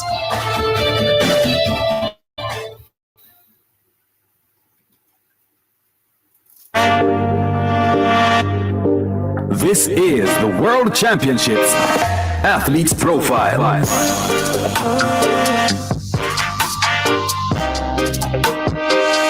Step forward now. Tina Clayton it is. Tina Clayton has been ripping it up. Tina Clayton heads to her first World Senior Championships as the national champion of Jamaica. Bang out quickly, Fraser Price is out well. So to Tina Clayton.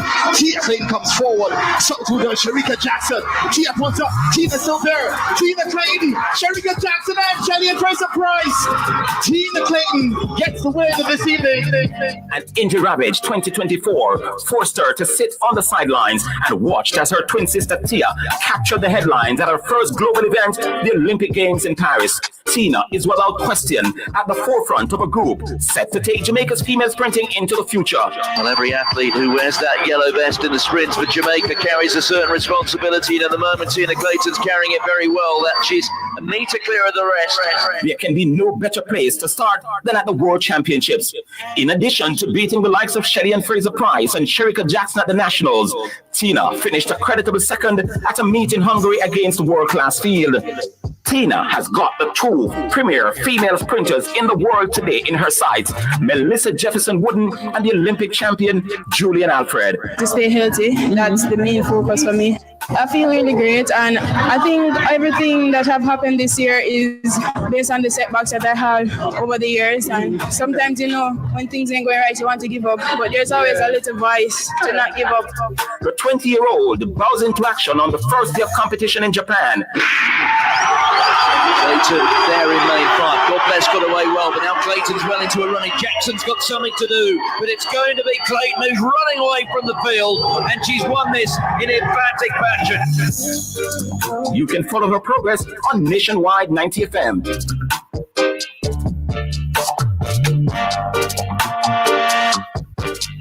That was the World Championships Athletes Profile.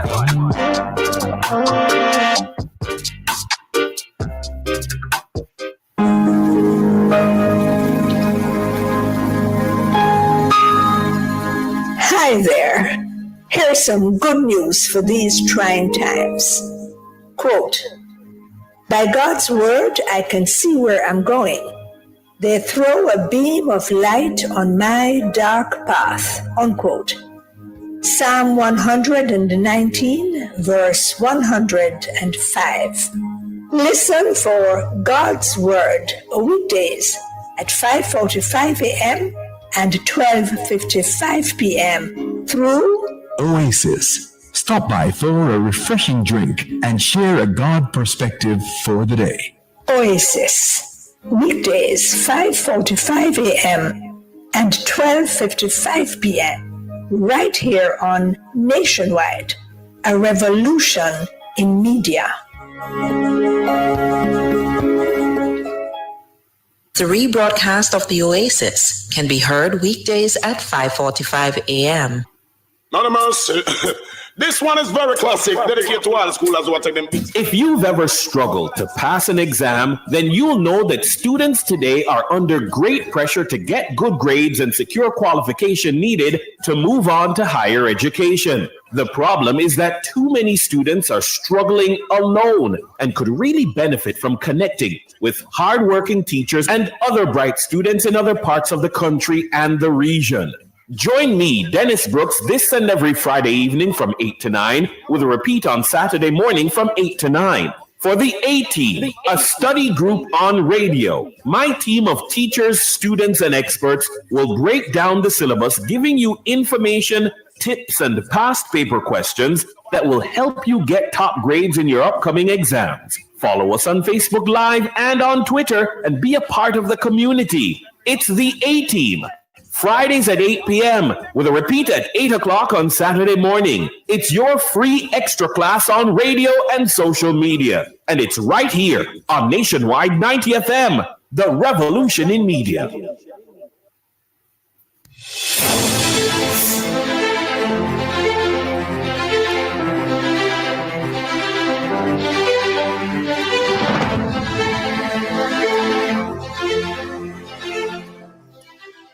Here at the Election Center as we cover the general election of 2025, the 19th since 1944. It's the race to 32, and we're getting very preliminary numbers coming through from right across the island. Too early to make any determination as to where particular seats are going. We have like 2 of 108 boxes 5 of 106, that kind of thing. But we're giving the numbers to you as we get them. We have Wayne Walker, our man on location at the EOJ's Election Center on Red Hills Road. Wayne, good evening. Good evening to you, George. All right, what's the action like where you are? We are right, man. Don't worry. Well, what we have here, I might have to turn because the result dashboard is away to my left. And what we have on the result dashboard and the progress report is pretty much what you guys have there in studio. The PNP is leading in 12 constituencies, the JLP in 11, and the last update was at 704. It's slow in coming, as Cliff mentioned. The highest number so far in terms of the box counted, the Clarendon Northwest, 20% of the boxes counted, and the 1,499 to Richard Azan, 931 to Warren Newby. There's also the St. Andrew West Rural constituency, where we've got, 6% of the boxes counted, and Juliet Cuthbert Flynn from the JLP, 379 to 483 for Joan Gordon Webley. And the director of election just stepped in here. We don't have the situation to talk to him, so might have to put him in the seat and let you have a chat to them guys back in studio. But it's early days yet. It's slow in coming in terms of the update. I've seen this update. Well, it just said it was updated at 7:05, but we've seen these numbers for a little while now. I will just have to be working with them. There's another constituency that I'm really, really looking forward to tonight, the Westmoreland Eastern, where the General Secretary of the People's National Party, Dr. Dayton Campbell, is down there running for that seat. It'd be very, very interesting to see how that one goes.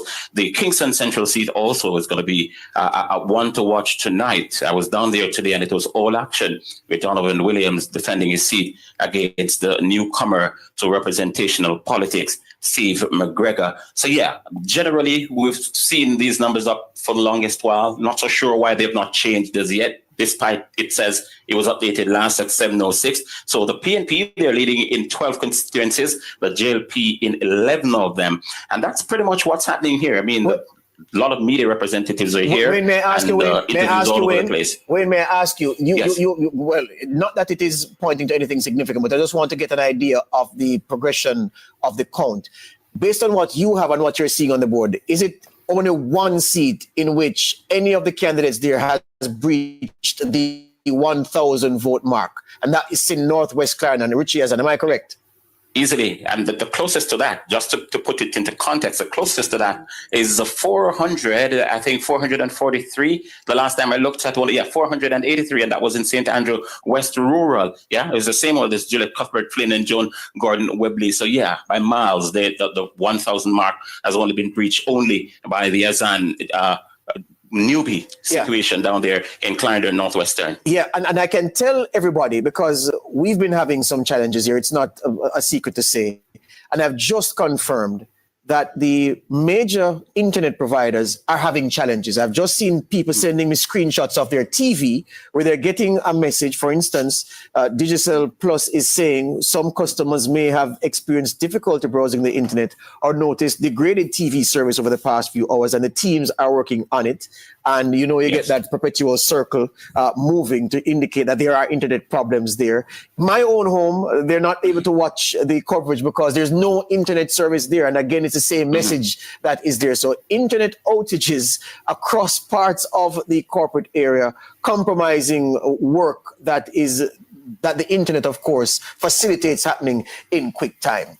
Wayne, very good point, because we experienced it along the journeys that we traversed today, covering the elections, and of course some of the polling stations that we visited were having internet problems as well. I just didn't know it spilled over into the counting as well. Well, guess what, Wayne? Why are they taking so long? Well, guess what, Wayne? You're going to be more important to us tonight, because we're going to have to come to you at regular intervals, given that it's not our own system here, our own internet. It's a citywide issue. We're going to have to lean heavily on you to give us those updates as that board is refreshed significantly. You said the last refresh was at 7:05, 4 minutes ago. No, 7:08. It's showing 7:08, and the numbers are still the same. If you see me looking away, the director of elections is here, Glasspool Brown, and he's going to be walking into our shot. We don't have the situation where we talk back to him. So, another media house has grabbed him. He has decided to talk to us, and if you hold a bit, we probably could grab him for a couple of seconds, because we really want to hear from him. But yeah, we clearly experiencing some internet issues here, why the numbers are not turning over as quickly as they ought to. But yeah, quite an interesting night so far. I mean, nothing yet. It's very early days, but it's still very, very interesting. I mean, for those who are at home and not being able to watch it, I'd really, really pity you, because it's an interesting night. I'm sure people spend months looking forward to. Yes. Wayne, I can give the viewers some numbers coming in from central Manchester. PD 57. Rhoda Crawford, 41 votes there. Donovan Mitchell, 107. PD 78B, Crawford, 28. Mitchell, 56. PD 78A, Crawford, 34. Mitchell, 63. PD 46, Crawford, 80. Mitchell, 58. PD 47, Crawford 46, Mitchell 93, and PD 24B, Rhoda Crawford 58, Donovan Mitchell 59, and I just got a new entry here, PD 24A, Crawford 39, Mitchell 59. So from these numbers, it does appear as if Donovan Mitchell has poached a lead over Rhoda Crawford in that race in central Manchester at the early stage in the counting. I'm getting Another some. one of Go ahead, Wayne. No, I was just telling you, it's one of the constituencies I'm looking forward. I'm looking forward to about 9 or 10 with more interest than I would for the others. And Central Manchester with Rhoda Moy and Donovan Mitchell is certainly one of them. Yes, I can also give you some numbers, Wayne, and panel from Central Kingston. PD 45, Donovan Williams 34. Steve McGregor 1, PD 54, Donovan Williams 102, Steve McGregor 8, PD 58, Donovan Williams 116, Steve McGregor 5. These PDs seem to be in the strong JLP areas, which explains the chasm between the numbers for the respective candidates. In competitive PDs, they will be close. So that's an indicator that these are PDs in strongholds for the person leading. Cliff. And just let me tell you, I've just had a statement from Digicel saying, dear valued customers, on this important election day for Jamaica, we have experienced another act of deliberate vandalism to our connectivity partners network. A small minority has disrupted essential services and critical communication channels at a time when national connectivity is most needed. According to Digicel, it condemns this criminal action in the strongest terms. The targeted damage has interrupted home internet, mobile, and TV services for a number of customers. These acts not only inconvenience individuals and businesses, but also undermine economic activity and public safety. According to Digicel, their engineers and technical teams are working continuously to restore services as quickly and safely as possible. At the same time, they are cooperating fully with law enforcement authorities to ensure those responsible are identified and prosecuted, and they apologize to their customers for the disruption. Yeah, confirming that acts of sabotage have compromised the internet service. Wayne, I understand that the Director of Elections has taken your chair. The Director, good evening, Glasspool Brown. Good afternoon to you and your listeners. Based on the reports from your team, how was today? There were some challenges, but if you assess us in terms of all the criteria that you use to assess a good election, I think we did a good job. And the pace of voting so slow, how could you end up describing it? There's some issues in it. There were some issues in the pace. We are going to do the assessment and to look at all the factors that would have contributed. But one of the major factors, Cliff, that would have contributed, a number of our persons continue to come to the polling station without the renewed ID card. You had to go through a longer process in terms of taking the loan, etc., etc. And what you find also, a number of persons turn up very early in the morning, and it creates a little pressure on the system. If you went to most of the polling station after 2 p.m., is that easy walk through the polling station? So all that in terms of the orderliness that would have been good for us in the morning was not there. So, but as I said, we are doing our assessment we do in terms of what transpired today, and then we'll review it, and then we'll see where we would have gone wrong. You've been pointing out, Mr. Director, throughout the day that if people are in line at 5 o'clock, they will be allowed to vote. Yes? Tell me, what is your report in terms of polling stations going beyond 5 o'clock? Have you had several of those polling stations opening beyond 5 o'clock to help those people who have been inconvenienced to were in line? Everybody that was in line at 5 p.m. were allowed to vote. Certainly based on our data, by 6 o'clock, a little bit after 6, most polling stations were closed. But they were in a position and continued to facilitate people well into the evening, not after 6 o'clock, is a question I'm asking. Because we're getting reports from people who are saying it is taking them an hour and a half. Oh, we lost him. Sorry about that. All right. So I'm trying to do a tally here of some numbers because I'm getting more numbers out of Central Manchester. And I think I have 6 PDs now out of Central Manchester. And to give the complete picture, I might have to go through the 6 again. So PD 24A, Rhoda Crawford 39, Donovan Mitchell 59. PD 33, Crawford 101, Mitchell 42.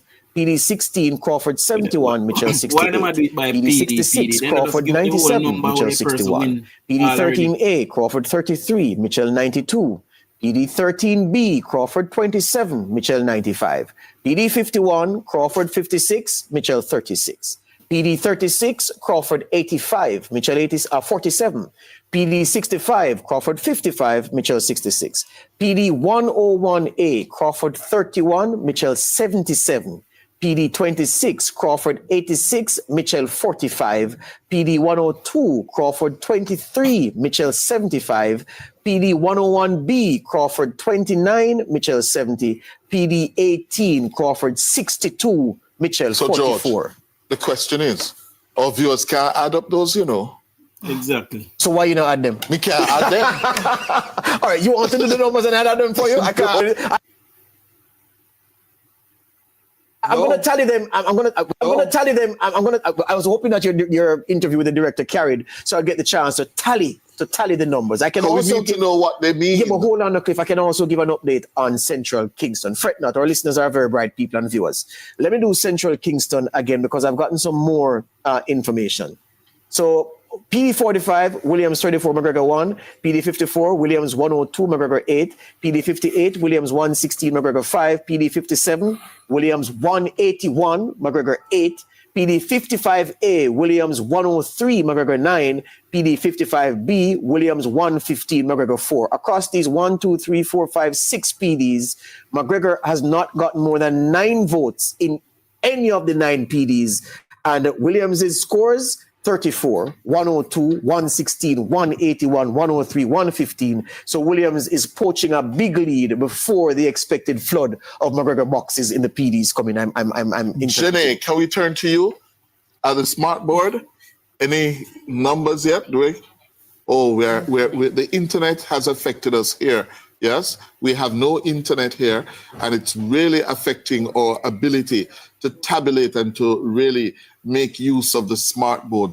Here's what I'm going to do. I think we should throw to Sondre and his panel, and then we have a chance to tally what we have so far based on the traditional way we get information as journalists. Yes. So Sondre Roden is on point, and he's hanging with 2 of his friends. Sondre, I guess the question to ask is the pain points that to this minute are frustrating people in line at polling stations to vote. How do you suggest that the EOJ conquer a problem that has bedeviled elections of the past? Well, that's a good point, George, and it's good to be here with all our viewers and listeners. With me, I have Suel, that has been here with us from earlier, and Dekar Diego, a very interesting name, if I may say so myself, and he's here as well as a part of Jade. I heard Cliff talking earlier with the Director of Elections, and the Director of Elections said it was a good day, but I have my concerns, George.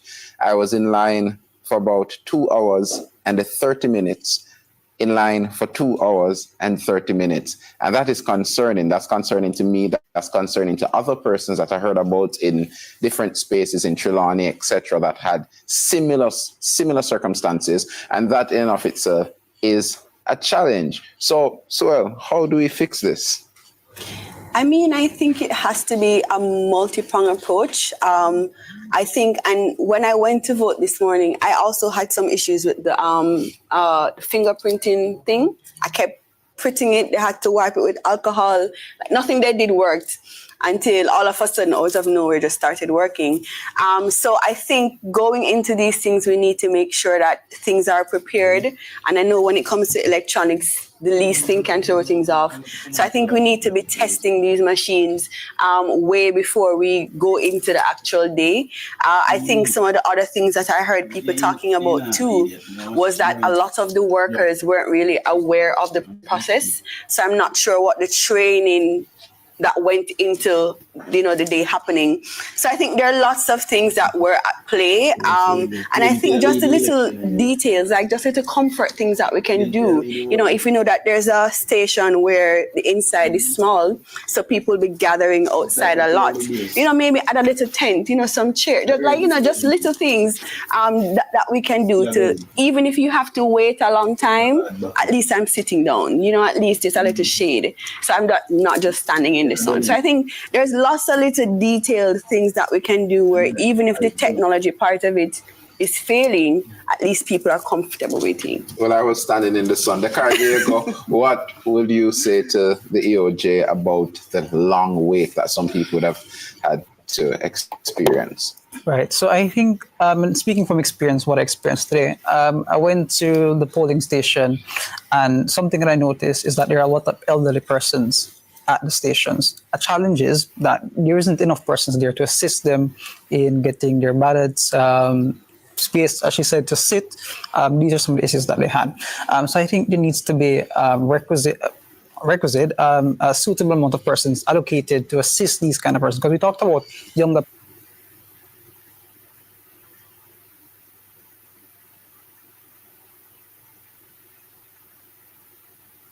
We're going to feel like.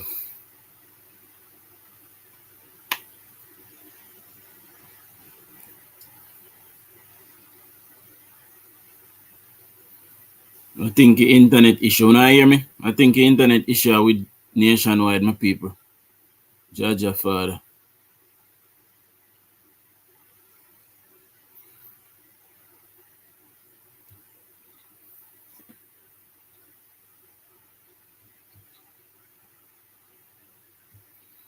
Them take down Cliffdale Station. Voila.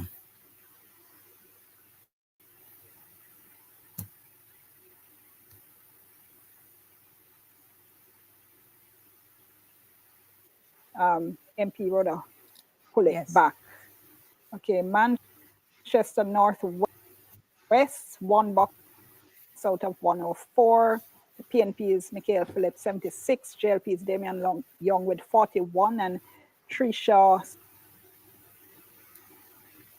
Stewart Angus, 1 vote. Let's see, what do we have coming up next? Okay. Have we progressed here? St. Catherine North Central, 4 boxes of 108. The JLP is Neil Powell, 176. The PNP is Natalie and Jackson Miller, my people. 165. Carlton Bailey with 1 vote. I think we're stuck there. Yeah. I think I saw something for West Central St. James. We're seeing this is Marlene Malahoo Fort being challenged by Dr. Andre Horton. 1.9% of the votes counted. 76 to Malahoo Fort, 61 to Dr. Andre Horton, West Central St. James. And we have it up there on the screen. Yes. But that has also been stuck there for a little while. Here's St. Mary Southeast with, let me see, that's nice. 4 boxes out of 112. I think after this one, I'm going to call in Emily and Earl to help with the reading. The JLP is now on Dunn, 259, and Christopher Brown of the PNP, 237. Mark Hutchinson at 1 vote. So Earl, let me let you take the next few. St. Mary's Central, Omar Newell of the PNP, 516 votes, that's 64.2%. Nathaniel Maraj of the PNP, nationwide, my people. No worry. 35.6%. And Rena Rose Cargill, she has 2 votes, 0.2%. That would be a hold for the PNP if they were to win tonight. Yes. Clarendon Central, Delroy Williams of the JLP, 415 votes, 81.8.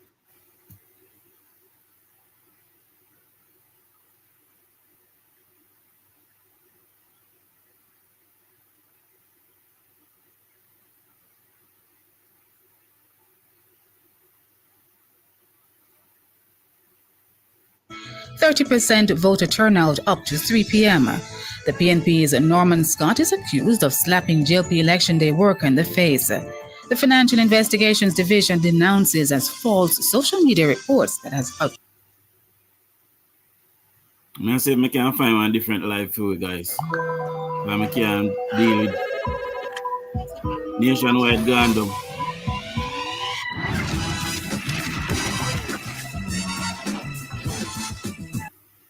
Nationwide gandom, my people. So I go on PBCJ. 30% voter turnout up to 3 p.m. The PNP's Norman Scott is accused of slapping JLP Election Day worker in the face. The Financial Investigation.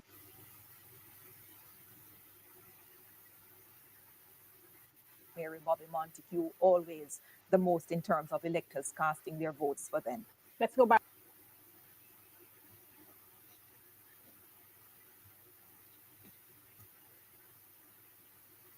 To JLP headquarters now, Andrea Chisholm.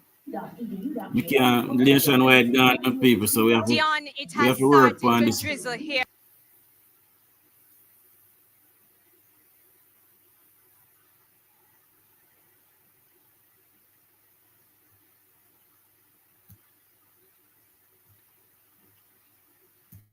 At the JLP headquarters, I don't know what effect that may have on Barrett from the Gleaner, senior reporter from the Gleaner. Laverne, good evening. Thanks for joining us on TVJ.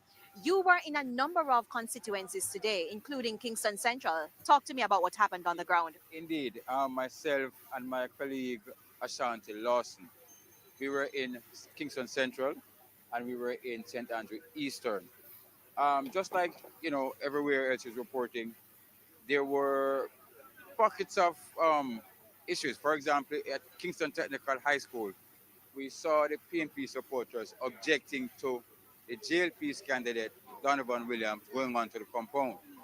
But the police, they quickly came in and they quelled that by explaining to the PNP supporters that he is allowed on the premises for 5 minutes in each polling division. The nationwide is definitely down, my people. Nationwide is in down. Kingston Technical High School, which means he would have been allowed there for about 40 minutes. Elsewhere, as we spoke off camera, Almond Town is an area that was dominated by the PNP for decades. What we saw today in Almond Town was people openly wearing JLP paraphernalia saying, look, the issues that matters to us is what the MP, Donovan Williams, has delivered. Roads, light, you name it. What they have said is that, look, we have gone through years of People's National Party representation. And what have we to show for it? Nothing. So why not give somebody else an opportunity to do for us what we want them to assist us with? And that's not surprising, Laverne, because I was on the ground as well in Kingston Central doing a constituency profile. And that was a little surprising as well when you went into Almond Town, a traditional PNP stronghold with individuals there. Some even told me that they had switched political parties at the time. Did you happen to see Mr. Lawrence Rowe? No, I did not. I did not see him during all of my traverse in the constituency today. But what I can tell you is that those people in Almond Town, they are not afraid to let it be known that they are not going back to the People's National Party. Okay, well, we'll wait to see what happens later on when the results come out. But what about the other constituencies very quickly? Where else did you go? St. Andrew Eastern.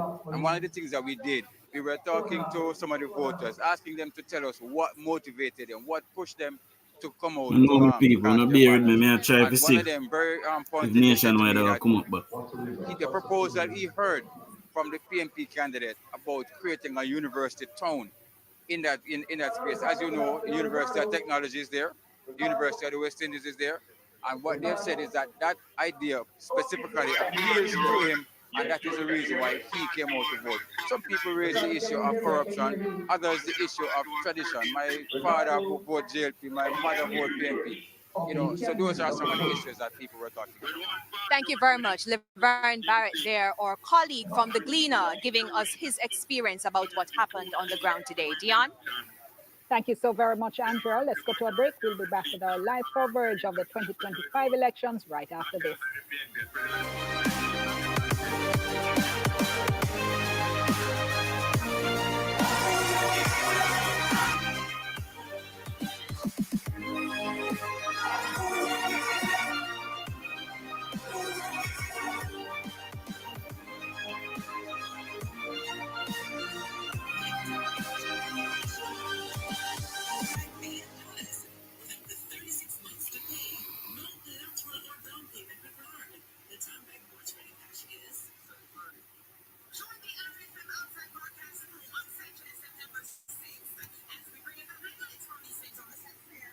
We just have to go and watch pan this if you know my people. God know. May I go and watch to see when Nationwide go back. PBCJ I said they live, you know, but one time I go on it, me nah see nothing.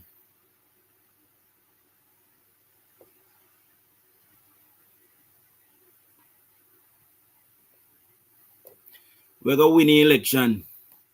But when we win the election, see?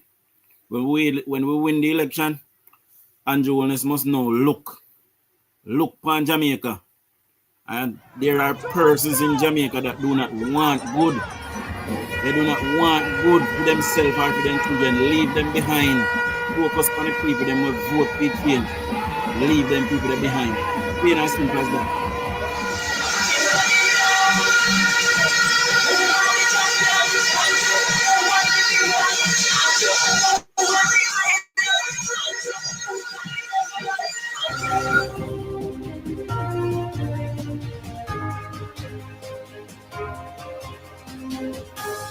I know guys, but if they ain't gone down, you know, PNP then sabotage and cut down it pull them. So we just have to be real if we don't want to see result, because there's nothing we can do. To build a Jamaica which is better for all, where quality of life is there and you don't have to go off foreign because you can make it right here. That is what the PNP. Definitely don't want to see that clone up on my TV. See? May I look for a different link with people? Now give me a second.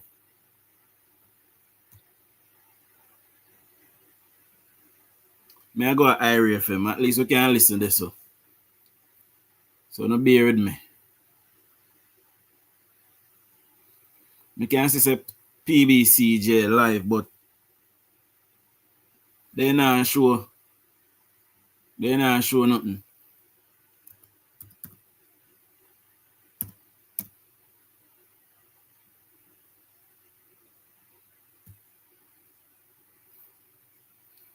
Yeah, showing up my people.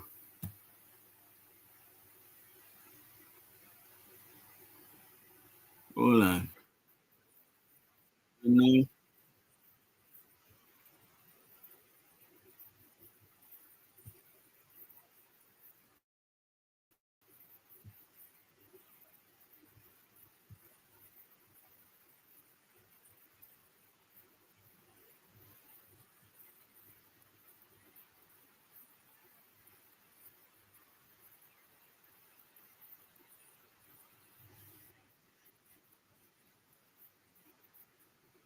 Station, advance the service station.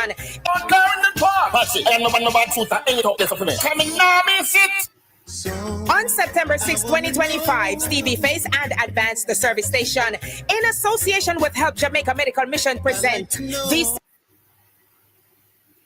Old Yala St. Thomas. They will tear down the country for everything's free. Blood pressure check, diabetes check, medication, eye exam, and glasses. All free at the St. Thomas Health Fair, Saturday, September 6th at Yalla's Primary School.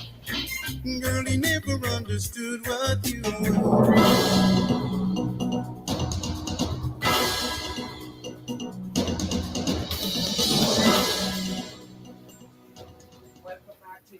Choice in today's election and the results, the vote count after today's polling.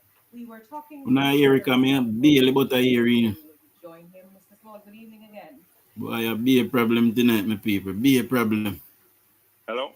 Right, we're hearing you. Go ahead. You were commenting on, we were talking about which seats to watch tonight. Which one we anticipate some interesting ding-dong back, if you will. Be a problem.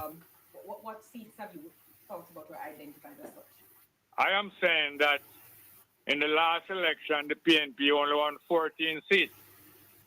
To win this election, any party, both of them, any one of them, will have to win 32 seats. So all of the seats outside of the 14 that the PNP won last time are very interesting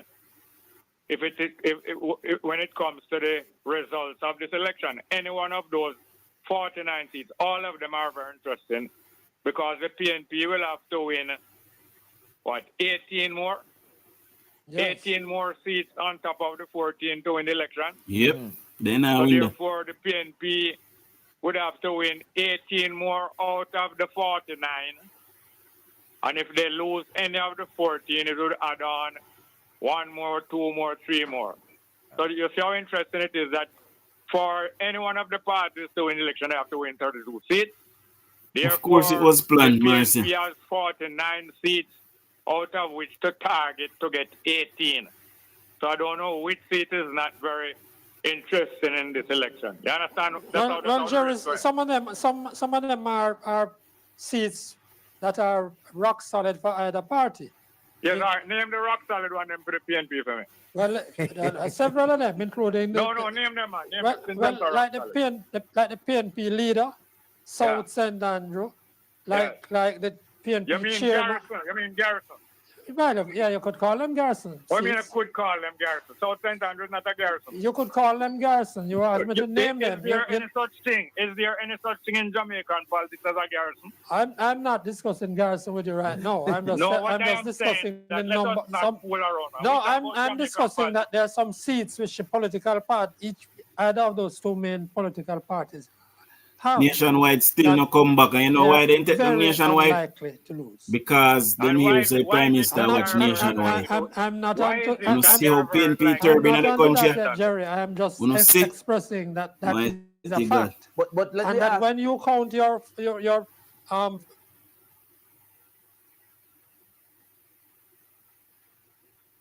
don't tell me so they take down this at all. Don't tell me so this a gone down too. Oh, good God Almighty.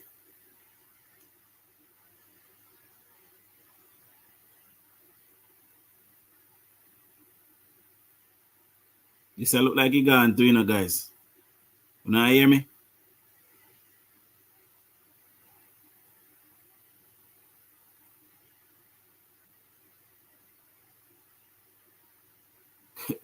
Sickler.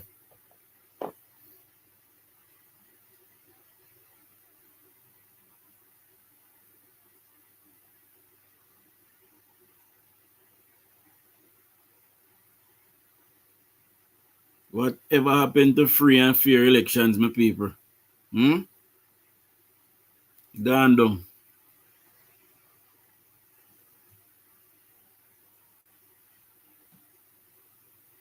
If you want to build an app and have no idea how to code or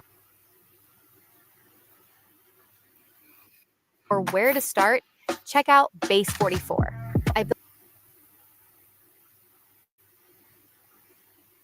Gone down, my people.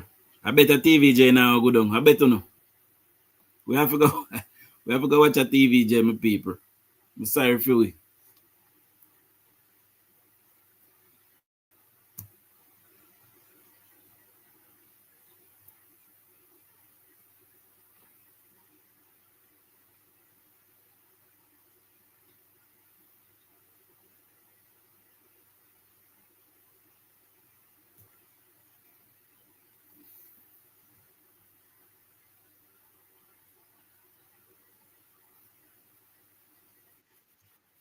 Maybe I should make a point about Peter Bunting and Southern Manchester, but not specifically about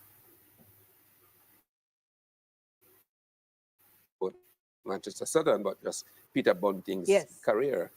Should he win tonight, he would be one of a very small number of persons if he's not unique to have won three different seats in Parliament. Started in Clarendon East, The South people, East, the then PNP went have to Manchester started to Central, sabotage and now in the Manchester internet. South. Let me just throw in a quick apology for my viewers. We haven't been I just attributing glean one left. the I bet votes you to not the get it Jamaica now. Progressive Bet you know. Party.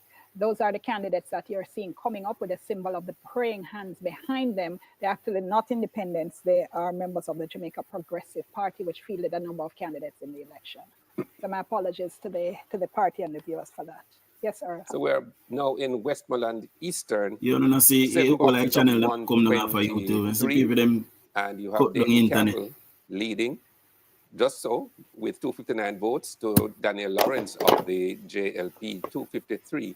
So that's 49.6% to 48.5%.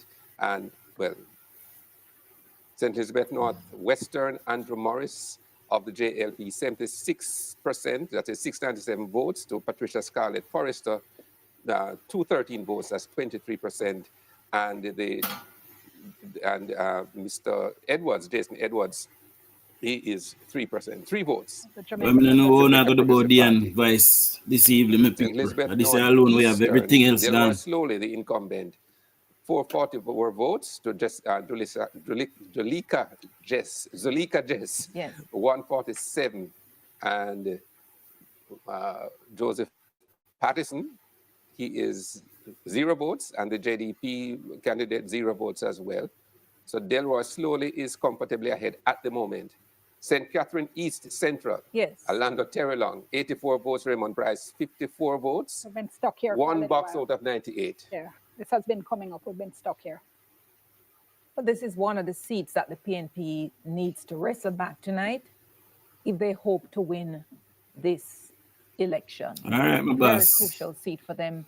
I know what to do. Terrelong, I think, I don't know if looking digital for will his come third back term. up tonight for we get Third back term at cliff the them or moment, what. and it's not the first time he's But facing Raymond you Price. know, Raymond worse Price come is worse. always a We great just have any challenger. program. So we'll see know. what happens tonight.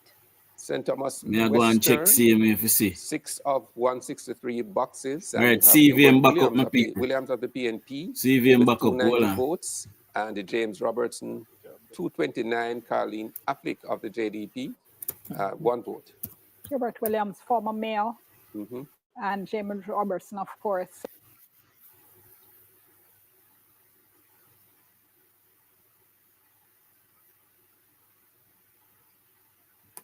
But CVM live there.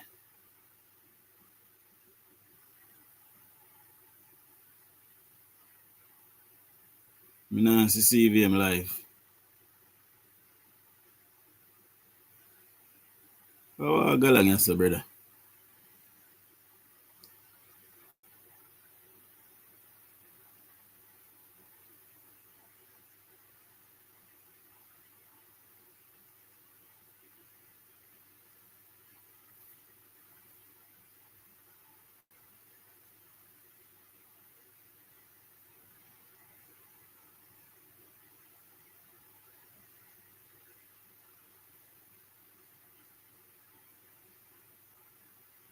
CVM, like them all look a problem, see me, guys. Come on, CVM, come on. Come on, CVM, come on. Come on, CVM, come on. People All right, can here we feel are. the impact of the macroeconomic growth that we boast about and we laud as a measure of good governance. All right, and what we're trying to gauge now are more numbers and sentiments with Giovanni.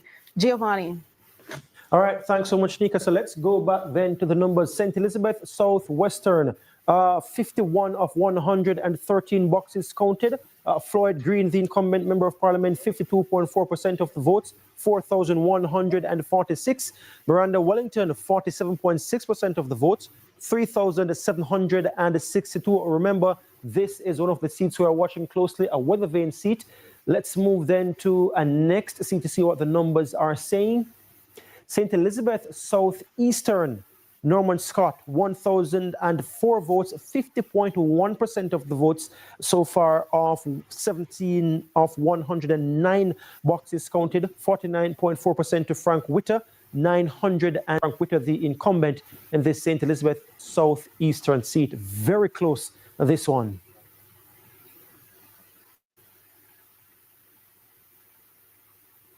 Okay, and CVM TV is about to make a declaration.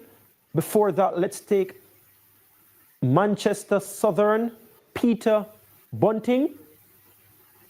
120 of 120 boxes counted. So Peter Bunting is going back to Gordon House. 52% of the votes, a very close race indeed. 8,573. Ian Ives, 48% of the votes, 48.9%. St. Elizabeth Northeastern, so just to slow things down a bit, so Manchester Southern gone to Peter Bunting of the People's National Party. Going then to St. Elizabeth Northeastern. Right, so this is finished. Peter Bunting, back to Gordon House, Manchester Southern. Booted from Manchester Central in 2020, will be making his way back to Gordon House. All right then. Next up, we have Manchester Central. 108 of 139 boxes counted. Incumbent, Rhoda Moy Crawford. Trailing challenger, Donovan Mitchell. Donovan Mitchell is leading. As we try to get back the graphic to come up as we look at Manchester Central, Donovan Mitchell is leading, 51.3% of the votes, 7,181. So Donovan Mitchell, Rhoda Moy Crawford, the incumbent, 6,807. He's leading by over 370 odd votes. Donovan Mitchell here, mayor of Mandeville, 108 of 139 boxes. This one is very close. Very, very close. Less than 400 is the difference. St. Catherine Southern. Fitzjackson, the incumbent, 58.5% of the votes. He's on 5,442. To Delroy Dobney's 40% of the votes, 40.6%, 3,765, 90 of 150 boxes counted so far. 78 of 88 boxes, the incumbent Julian Robinson, moving now to St. Andrew Southeastern. He is on 4,710 votes, 62%.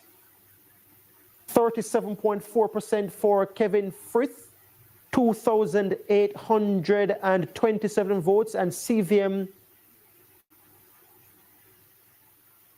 is standing by to declare a seat.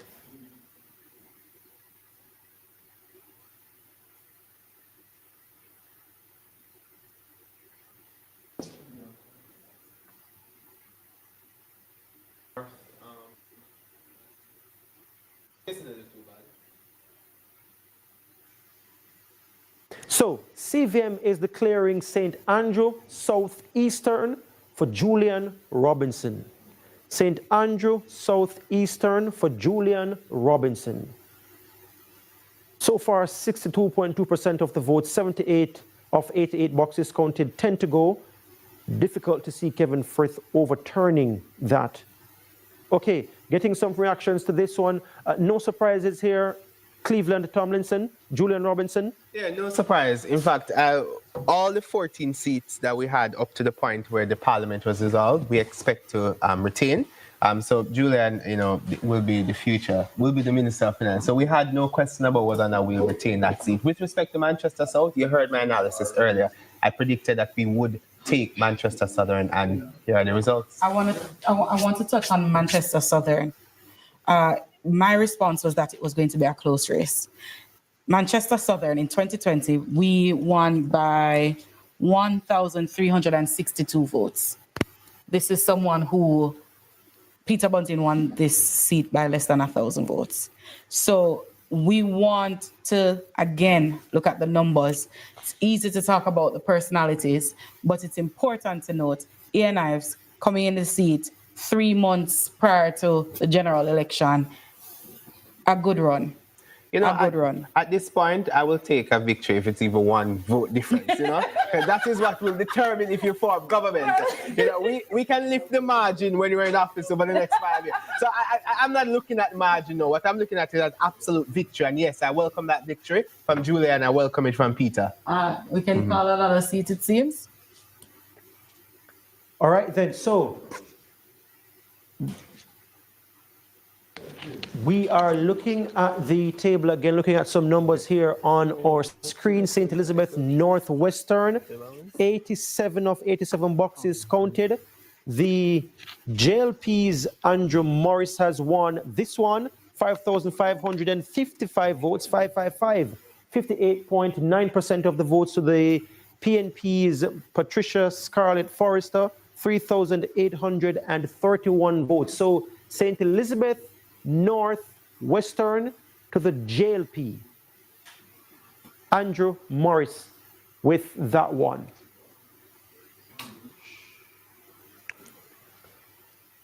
Right then, so here we are, 37 of 122 boxes counted in St. Catherine Northwestern. This one is too close to call. 52.9% of the votes. Damien Crawford is leading in this seat. 1,823 votes so far to the JLP's Newton Amos with 1,618. He has 47% of the votes. Over in Clarendon Northwestern, 99 of 108 boxes counted. The PNP's Richard Azan is leading in this one, 51.8% of the votes, 6,356. Warren Newby, 48% of the votes. Christoph Simpson, can we declare this seat? Can CVM declare this seat? Christoph Simpson or Fisher? Clarendon Northwest. Clarendon Northwestern.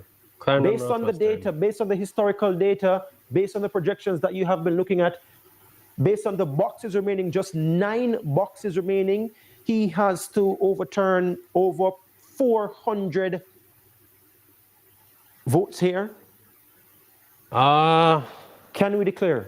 I think this one still might be a little close to call. We're looking at potentially another 1,100 votes.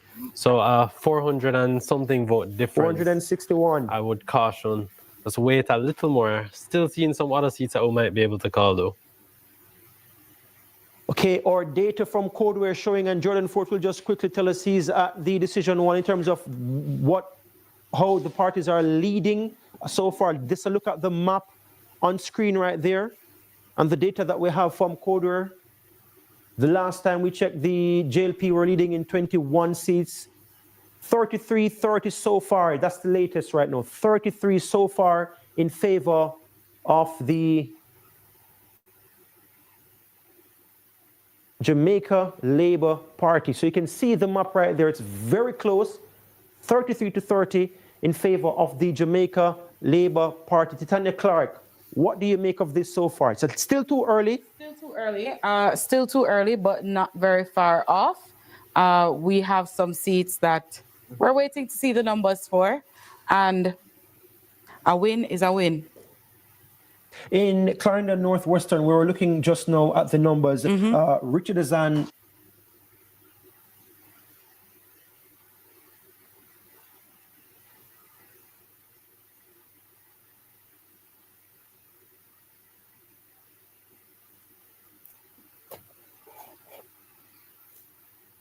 Like CVM gone to, guys. Like CVM gone to.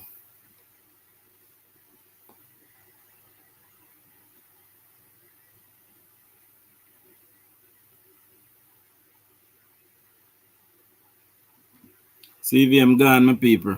Let me see what else up there.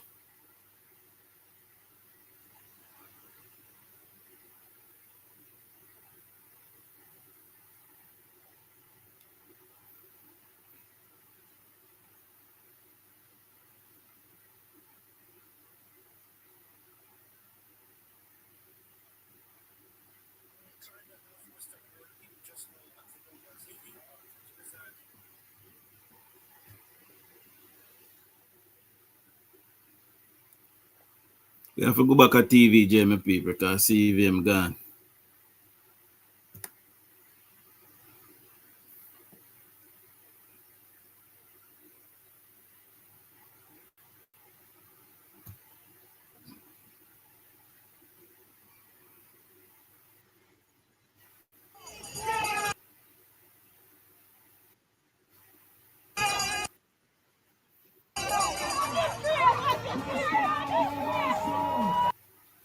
This is not live. What's wrong with this something?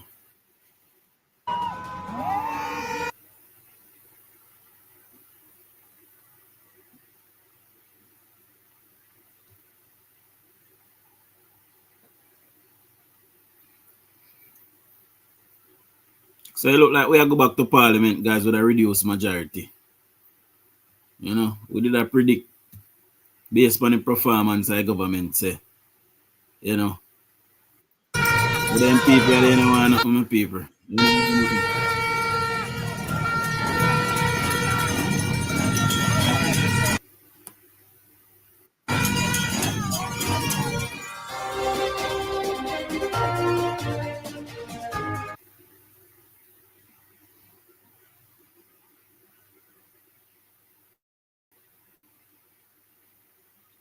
You know, if you go hear Dan Jackson Miller voice, sorry.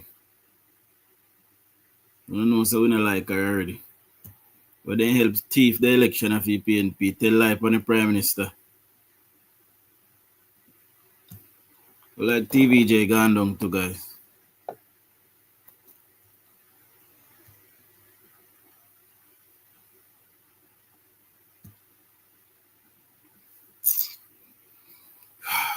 Fuck's sake.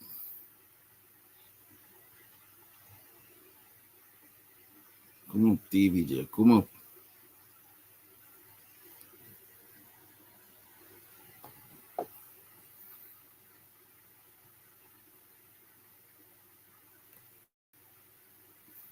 Come up, TVJ. How are you feeling right now? What you're seeing?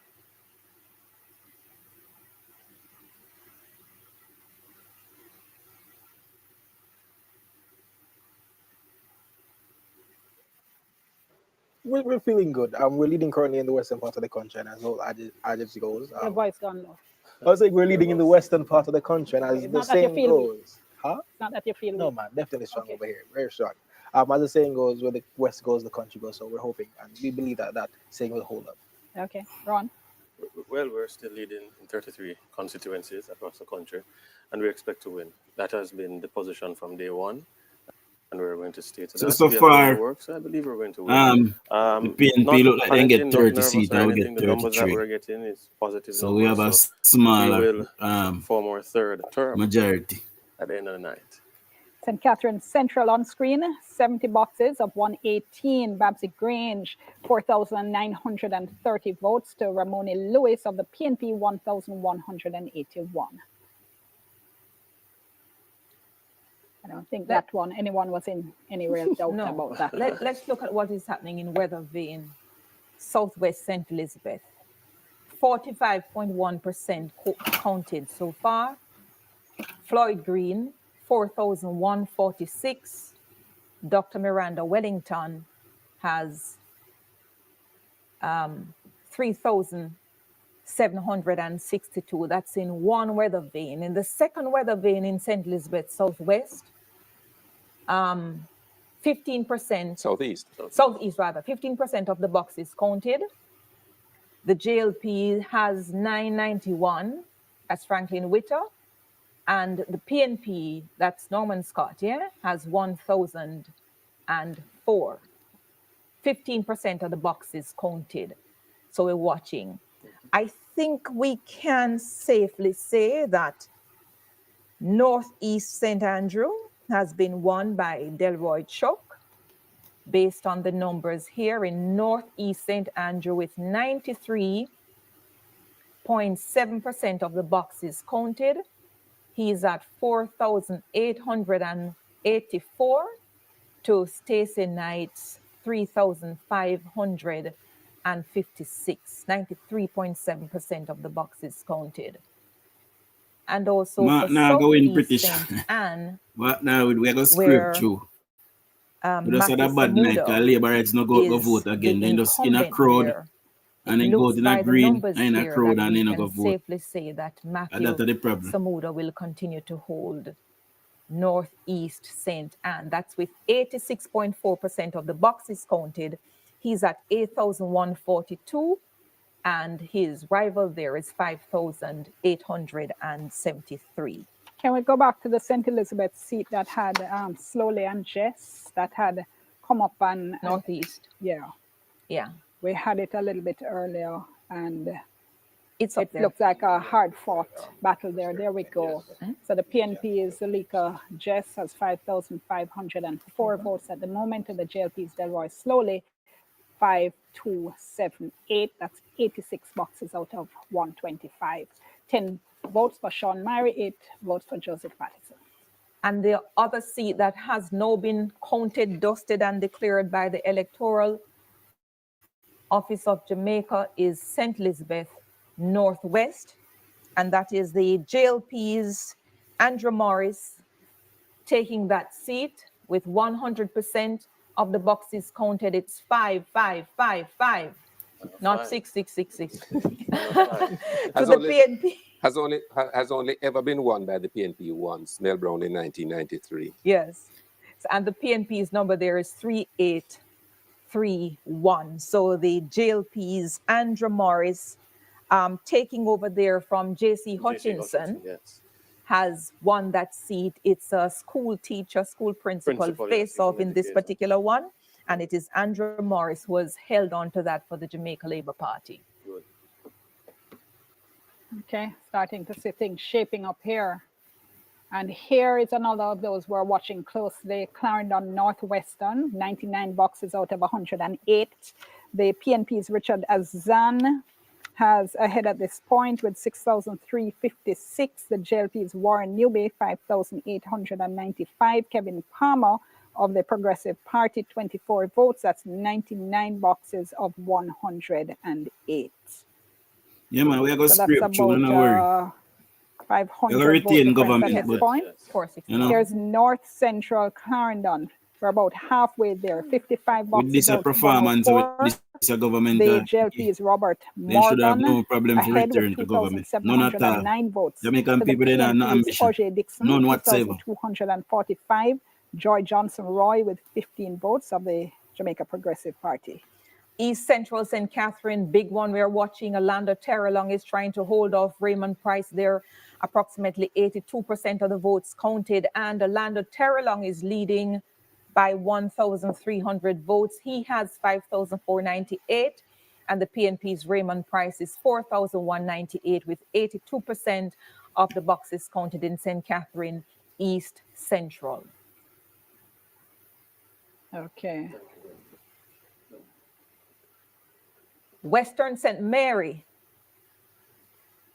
just 1.4% of the boxes counted in Western St. Mary, and it is 96 JLP, 43 PNP, early yet.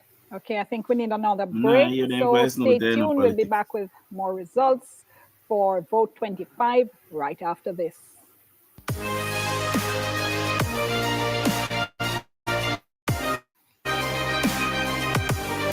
You know, everybody, every other channel get taken down, but TV just still up. You know, notice?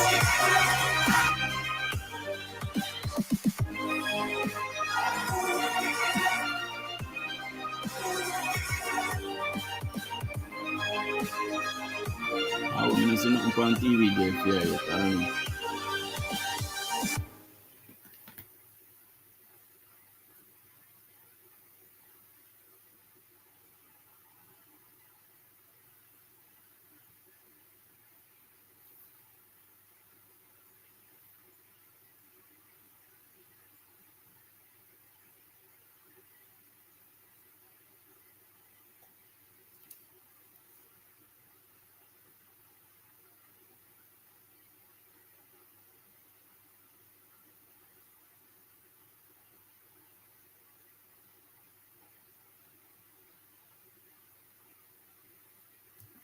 How are you going?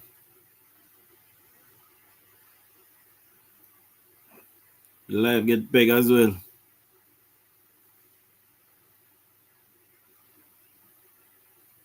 me see if it a move.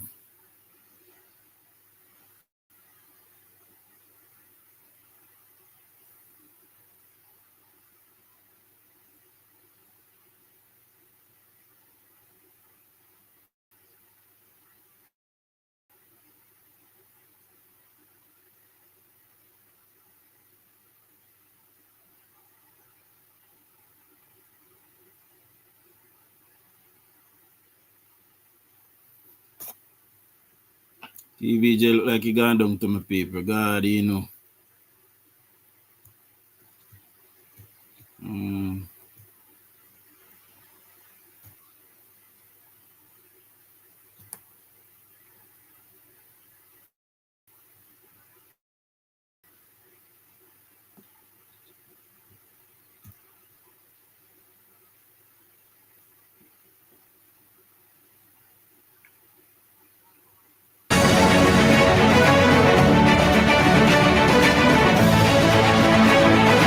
Join us this week on Tourism One-on-One as we examine how the tourism sector has been performing in the post-pandemic environment with Minister of Tourism, the Honorable Edmund Bartlett.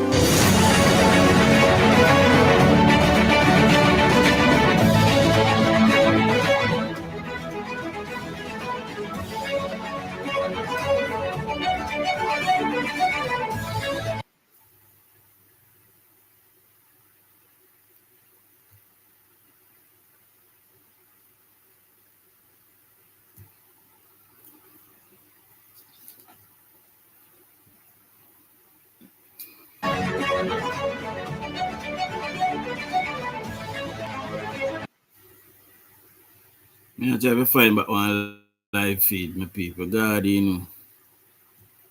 Rough.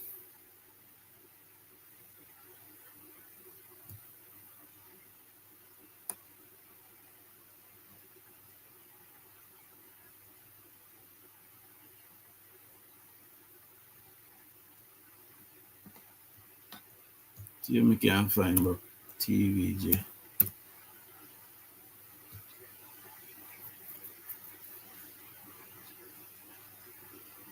You look like them back up, my people. Let me see if I can go on TVJ at least. Big old election and the man then cut down the poll.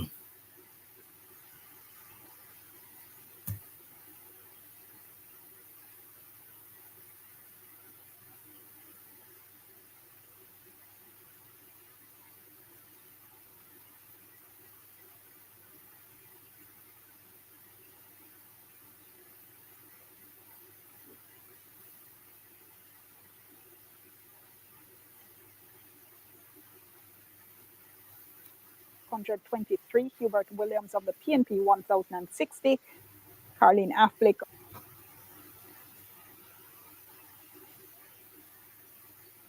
of the Progressive Party with 9 votes.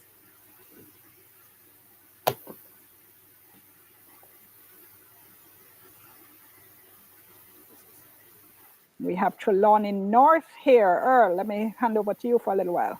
Wickham McNeil of the PNP, 3,739 to over Hamilton of the JLP, the incumbent, 3,402. So McNeil has a 4% lead over her.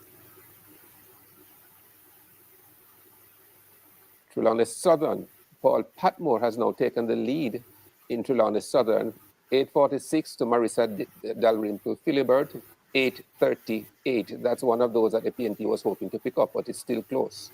Too close to call now. And early. St. James Southern, very tight, 50 out of 110 bucks. Nikisha Bertel of the PNP, 2,776 to the incumbent Homer Davis, 2,731. And Leon Cunningham of the JPP, he has 10 votes. St. James West Central, Marlene Malahou Fort, the incumbent of the JLP, 2,211. Andre Horton of the PNP, 47.9%, 2,046. And Clifford Barnett, 10 votes. St. James East Central, Ed Bartlett, 3,765 to Rochelle Reed Knight, 2,439, 63 of 117 boxes. St. James Northwestern, Horace Strang, the incumbent, 3,992, Horace Strang of the JLP. Alan Bernard of the PNP, 2,322, 67 of 99 boxes.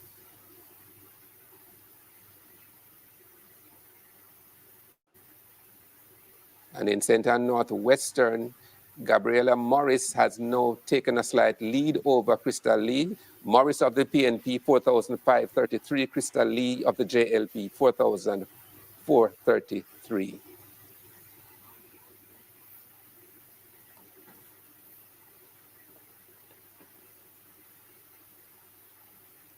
And that's one of those seats that the PNP, I'm sure, was hoping to pull back. The PNP has traditionally done well in that seat as well. Yes, I mean, the Labour Party won the seat in 2007, I think, and then we won it in 2020. So it's a very tight seat, and so this is one to watch. Okay, we have our poster Don Anderson online with us now to give us a check-in in terms of what he's seeing. Don, thank you so much for joining me. So tell me what you're seeing at this point in the night.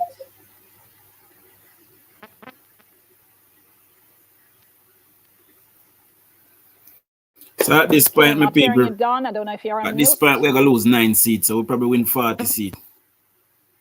Okay, let's try and sort that out and come back. Okay, so we're back with St. Catherine Northwestern. Worst case scenario, 34 seats of 122. See? The PNP's Damian Crawford with 1,823. The JLP's Newton Amos, 1,618. 3 boxes for Lloyd Smith of the JPP.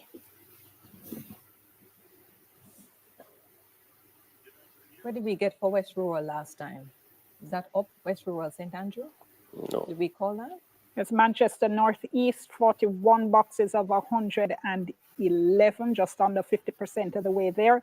Audrey Marks of the JLP leading with 2,857.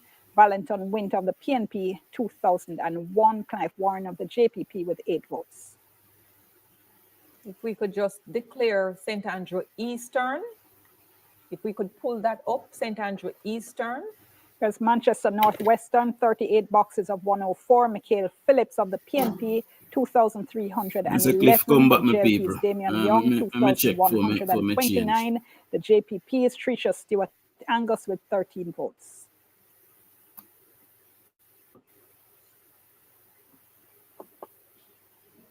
Let's see where St. Andrew Eastern.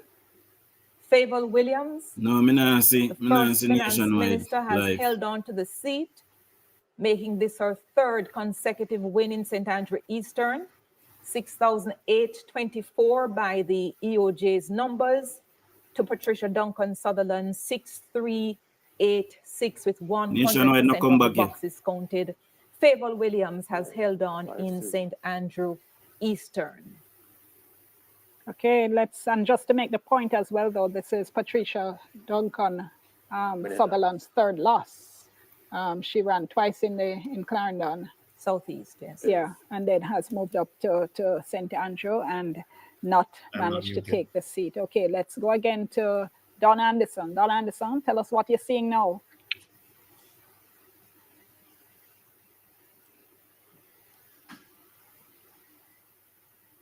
Not hearing you, Don.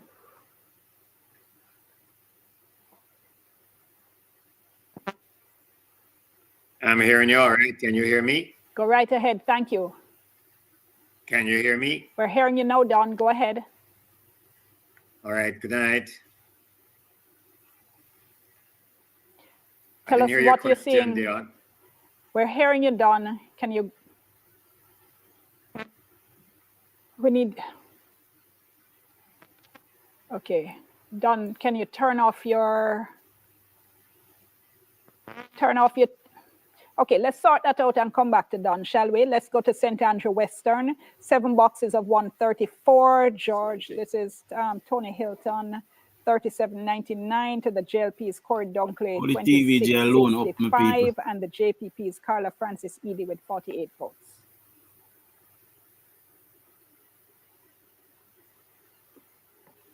Here's St. Andrew West Central, the PM's constituency. He is leading with 4,081 votes to the PNP's Paul Buchanan, 3,431 with 69 boxes of 105. St. Andrew East Central now.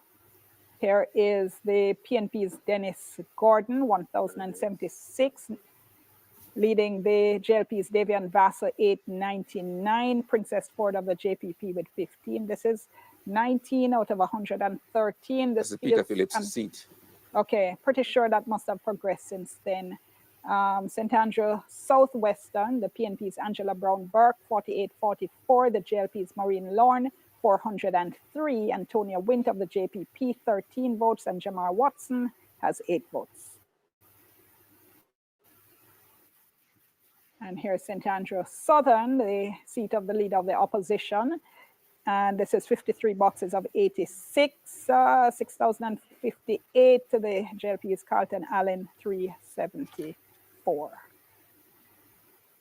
Okay, not much mystery for that one either. It's a final here. Okay. First and final for St. Andrew Southeastern, Julian Robinson has retained the seat of the PNP with 5,418 votes to the JLP's Kevin Frith, 3,137, and Kemoy Lynch of the JPP picked up 34 votes.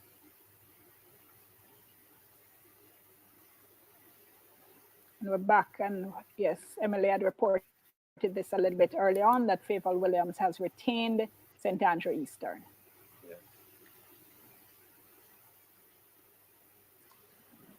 It's close. Yeah. It's close. So if you could stay in St. Andrew a little bit, because I think there's some update as well in other constituencies that we're watching. West Rural, we could have that in a moment. It's 70.7% of the votes counted there. Juliet Cuthbert Flynn is now leading with 5,778 over Joan Gordon Webley's 4,999. That's about 750 or more votes she's leading by in that constituency at the moment. That's 97 boxes out of 140. Here's East Rural, seeing this one for the first time this evening. That's Juliet Holness, 22 boxes of 137. She leads with 1,618 votes to the PNP's Patrick Peterkin, 1,330. Kamisha Hendricks of the UIC, has 12 votes. Purchell Jackson of the JPP has 10. St. Andrew East Central. I think we saw this. Don't think we've moved on this one. Just 19 boxes out of 113. So a lot of times you see this, and the next time you see a completed result. All right, first time we're seeing this one. St. Andrew Northwestern, 78 boxes of 112. Dwayne Smith of the JLP, 4,353. Ethne Miller Simpson of the PNP, 3,189. Orlando Robinson of the JPP, 77 votes. We're going to take a break, and then when we come back, we continue with our results show. Stay tuned.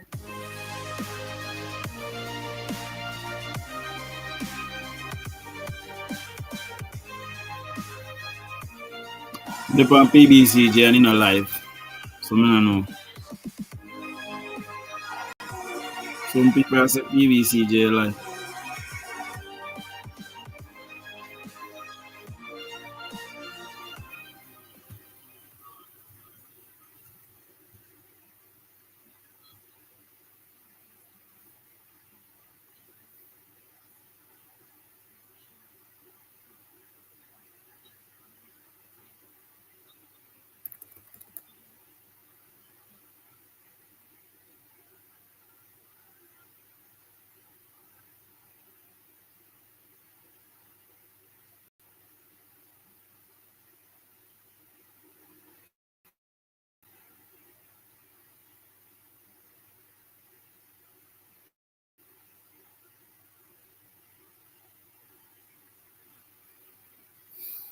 Guys, me dep on my next phone I check. But you know, show me say PBCJ live. So me know I come off of this and then go up on here and in a live and have to come back here. So me I got double check, you know.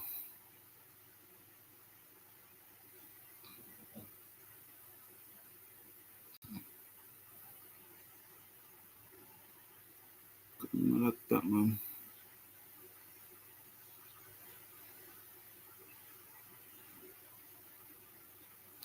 Boom. Me I come my people, you know. Be here with me liquor there.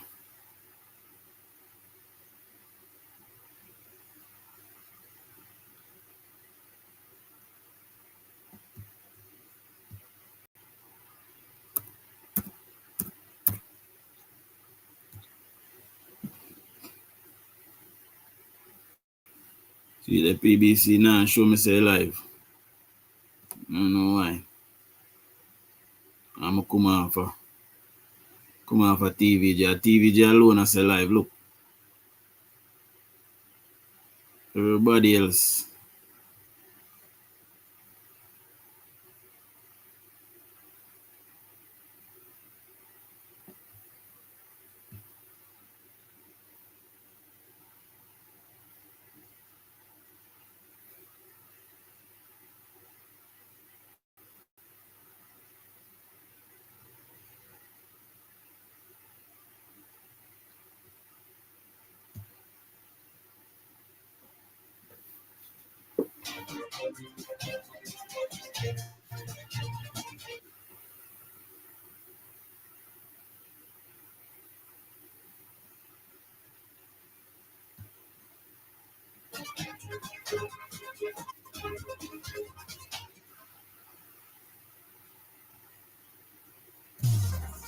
You know put in a page that night. I put in now.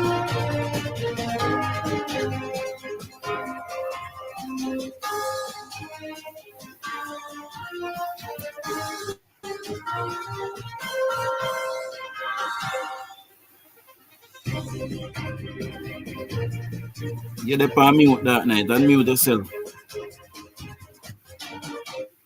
Me unmute you, hold on. No me see me.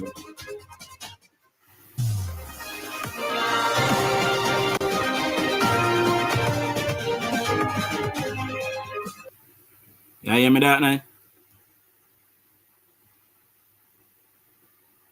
You not hear him? Guys, you not tell me if you not hear him, because I not hear him.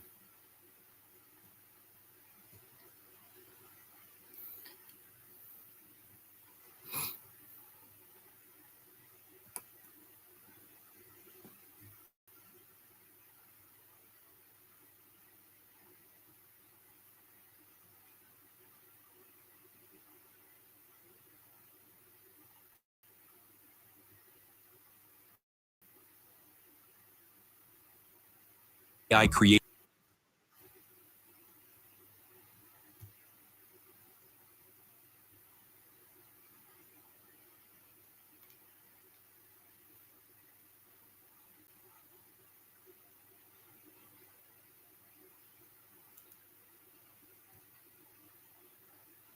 I'm sure what I go and you're saying to my people. This now show me say live or It not. was a location for reggae Sumfest and has hosted several reggae concerts, has hosted workshops. Yo, me just go back on TVJ, you know. Because right now, to my bex to me, I'll fed up with you know, my people. Right now, I'm so I'll any life, because I get corrupt, you know. I don't know what Westmoreland people, they have an ambition.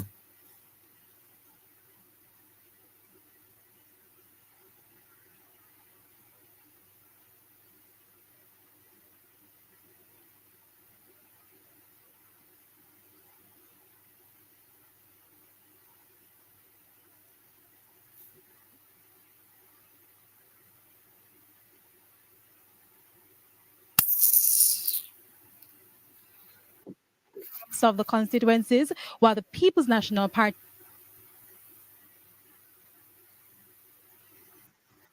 is leading in 27. Now again, the Jamaica Labour Party leading in 36 constituencies, and the People's National Party leading in 27. Now we're seeing steady progress in terms of the counting, and earlier, Dion, we did mention that for St. Andrews Southeastern, 100% of the boxes have been completed, and in St. Andrew Eastern, 100% of the boxes completed as well. Now looking at some of the other constituencies, in Kingston East and Port Royal, 75% completed, and the People's National Party leading in that constituency. Now moving over to St. Ann Northeastern, and we're seeing where the Jamaica Labour Party is leading in that constituency, over 8,100 votes. The People's National Party, 5,873 votes. Again, we're still waiting in terms of the final update in some of the areas. We're seeing where some constituencies, for instance, Clarendon Southeastern, only 50% of the boxes counted so far. In St. Catherine Southeastern, 21% of the boxes counted. Dion, I'll continue to monitor what's happening here and provide you with the latest figures as they become available. It's back to you. Thank you so much, Kelisha. So JLP leading in 36 seats right now, PNP with 27. And Ron? I'm a jack back link that night. You know, we will win. We will win. We're looking good. We're looking good. Yes, we have lost some seats, yes. But you could see that the Labour Party prepared for this moment. How we campaigned throughout Jamaica, you know, choosing So Johnny, I hear me? sticking to the performance that we did Tell me for if you the hear me. last 9 years. And so how we campaigned is a result of Yeah, man, may I hear you? I hear me? Seats, Yeah, man, where you saw the energy, the PNP brought energy. Yeah, man, so as it stands, it look like we're going to win 40 seats, so we lose 9. And there's one we can give the people some commentary, you know? We can give the people some commentary. Yes, we're talking about Central Kingston. To be honest, your fans them know are really your TVG and Dan Jackson, you know. Kingston, 75. No, but you know, we can't do better right now because they plan upon take away. 5 votes to Steve McGregor. Well, take down the internet. Wow. When me not go say to you, you're not go see it on PBCJ, you know, because you see through a government broadcast channel that it not really do election and party broadcast. Yeah. So, but Dujon, the people them not really happy right now because them no. From what I hear from the ground, I hear a whole heap of people are grumbling, say internet cut out and them something there. This is very unusual. Yeah, man. You're probably come from Allman Town, which is their strong. Yeah, man. And they must say, say, boy, liaison with P6 at the same time. So. Perhaps it's okay, good. Now, but let's see what happens. Good. They must say, because it's something not feel right, Dujon. This stuff, something not right. Then definitely TV election with the whole electronic thing with it happened today. And also, EOJ have a lot of questions to answer, you know. Yeah, man. Have a lot of questions Prime Minister need a morning. Prime Minister need a morning to order review and everything. Inquest, yeah, an inquiry to see what really take place. And here's Delroy Chuck in, I think this was already called for Delroy Chuck. Some of them see them, I see the margins them are cut down for the PNP. First time outing. I just the people then rile up because when you're looking at Mark Golden constituency, we ain't do nothing. Look. Yeah, I win by 6,000 votes. That makes sense. And he do nothing in a constituency, not even a house, in a one house in given. Them certain people, me hear somebody say, boy, the Prime Minister for just move with the people who want progress, yeah, man. You need to left them behind, man. Just left them at the end. PNP, Julian Roberts. All I want promise down at Westmoreland, you know, for bother give them. Just make them stay. But near say Garfield James pick up the seat, he might pick up the lead, so you know. Well, he give Western, Westmoreland and left Central and Eastern. That's all he do. But so your seat look central, Westmoreland. Then say DUJON'S are leading night, you know. How? Them spend $74 million then spent today, you know. Dayton Campbell spent 35, DUJON'S spent 30, and Ian Hills get 9. From here, the Lancey. 74 million then spent today in our Westmoreland. 77 boxes of 128. Is this a seat you expect? Peter Bunting. People them are South Manchester and no ambition to vote for Peter Bunting. That's the biggest surprise for me, to be honest. Well, then again, it's a new MP that we did put in, so you know. In every seat you're going to find. And also one of the other things we can take comfort in, it's a third-term government. You know, we're gonna win with a bloody nose, but it's okay as long as we have a working majority. You know, we can continue the progress of what we started, you know.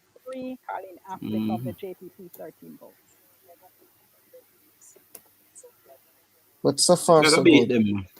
So far, so good. We are come back in a government, but with less. But and I think we should have never been so pragmatic, you know. We should have been optimistic at best, because it's a third-term government, you know. Exactly. Me agree with that still.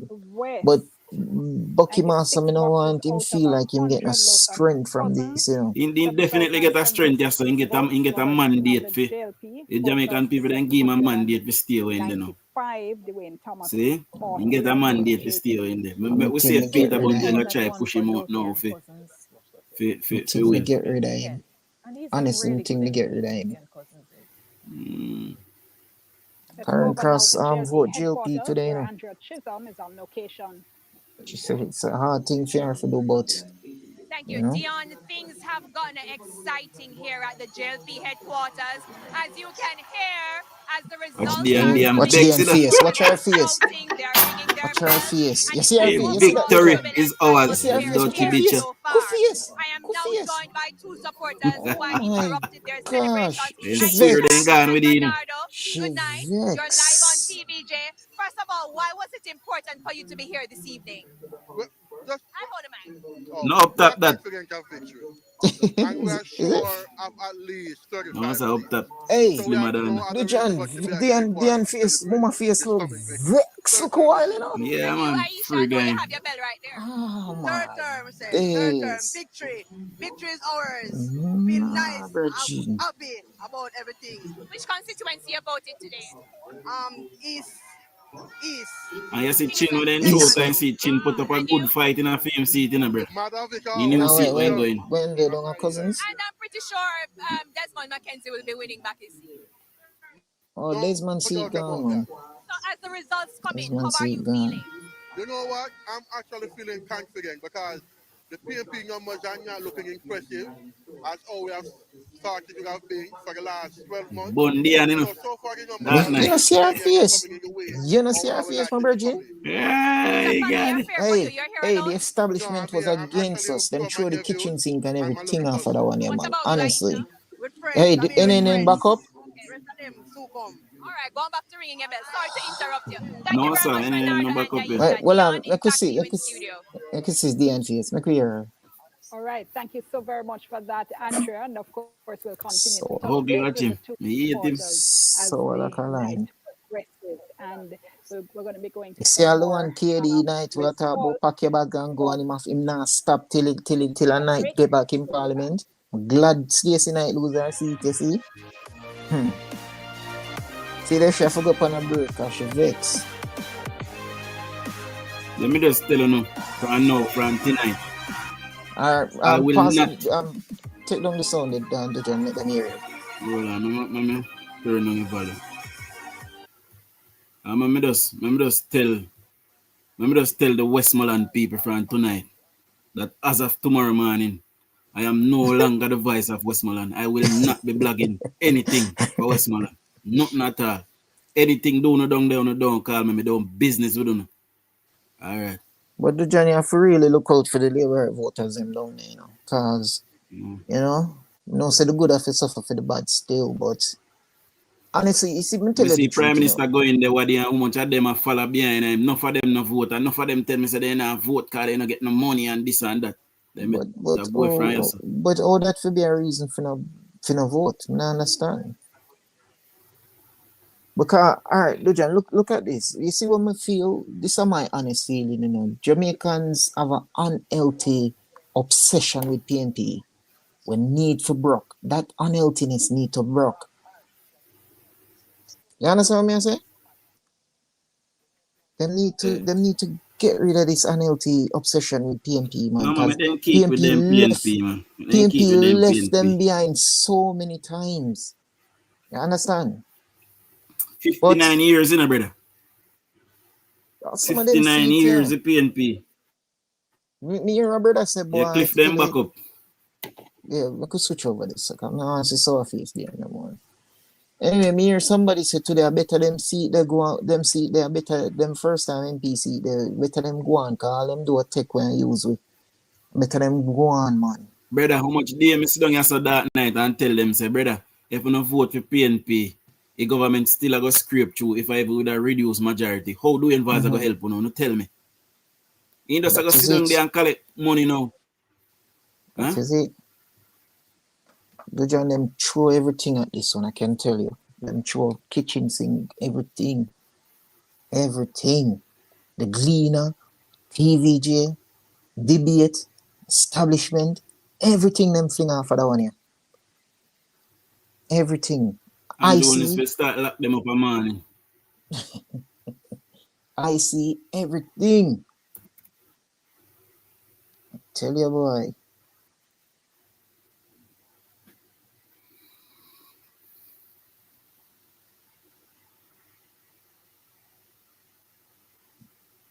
If we are winning at 36, that means the PNP they can't win. So got only 63 seats. So if we are win 36 already, then can't win. Then lose. So we are lead 36 seats. We are leading at 36 seats. Cliff them not back up. Why? Man, them set up them studio nice, you know. Man, them set up them studio nice and ready for going, you know. John or Rasta. Honestly, them PNP people mean Jamaica brother. not good. Them mean Jamaica not good.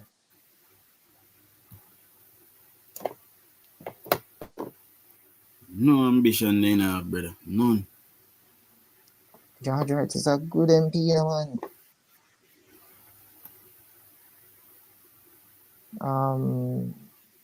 The only lioness, them said George Wright, him now overcome this. So. 4.46% of the vote to Dr. Michelle Charles at 3,000. Why this one not play? How do this one now? Oh, the volume off. Hold on.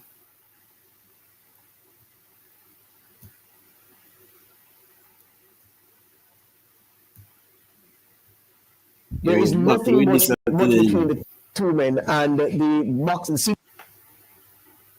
But nationwide, they're way behind, man. 4 of them are declared. Count is very old. What are your numbers on the board showing you? 77% of the votes have already been counted, and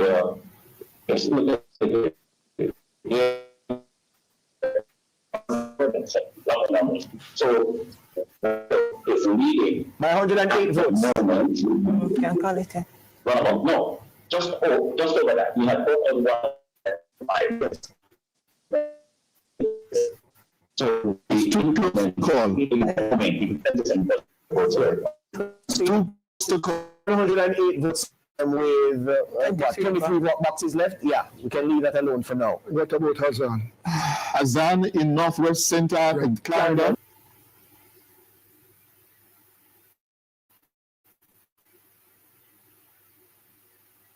Come off it, brother. You hear me that night? Yeah, man, I'm there. You hear me? Yeah, it look like I see them internet. I see them internet.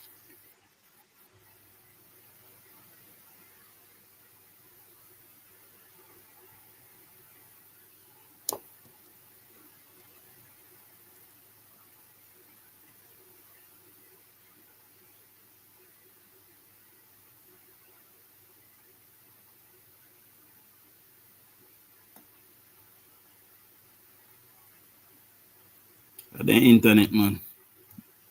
Go back over TV, you know. Sure, go this sitting here all night, brother. And look, sitting there going so good, you know, you. Man, I'm set up them studio for I want to see the hand face Tony Lose. Ugly no. You want platypus.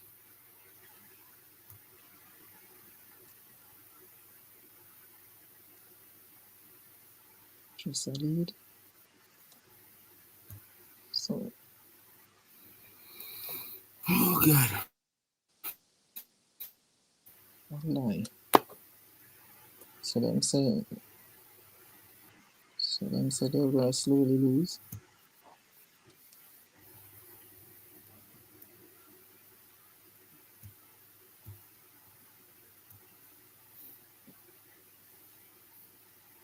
Voter suppression.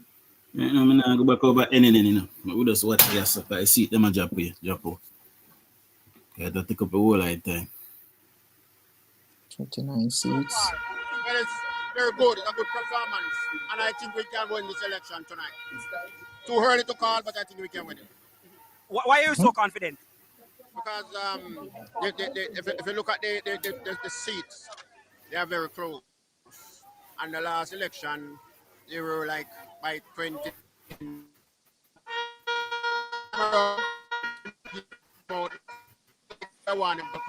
Champion, no ambition.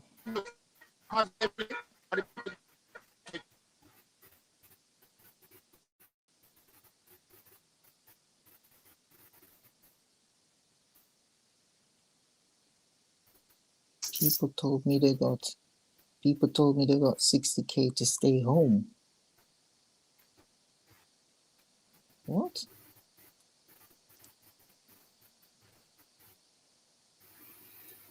I know, guys, I go left on here now at this juncture because I can't bother. See? I got call you live. My people. All right, big up on yourself soon. I remember some of your fellow supporters and even some all of right, the see, leaders come in the back. party We'll were go saying and that watch. you could get around 38, 40 seats. It doesn't look like that will happen tonight. What are you predicting now? Well, I'm predicting that 32, 31. Oh, that would be very close. The interestingly named Mr. Green, who is a People's National Party supporter. I'm joined by a younger member of the People's National Party. Sir, remind me your name, please, and tell Jamaica what's your name. Mr. Forbes. His name is Mr. Forbes. Yes. So today we are here and marching on to victory. We are started Manchester, gathering it back, and we are moving forward. Yes, we are moving forward.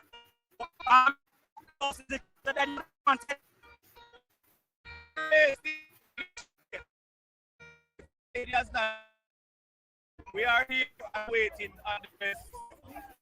Do we have the fact about the sheep? Well, the fact is calling, no, it's victory in March. Well, as soon as you get the results of the play, I'm hoping you share it with me. As you can imagine, as I explained earlier, a party-like atmosphere here at the People's National Party's headquarters. These supporters, very, very confident.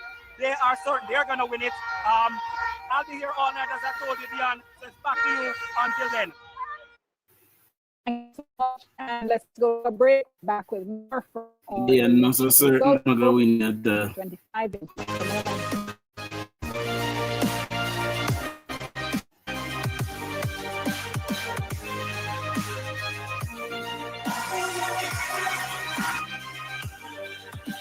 John, turn it down there.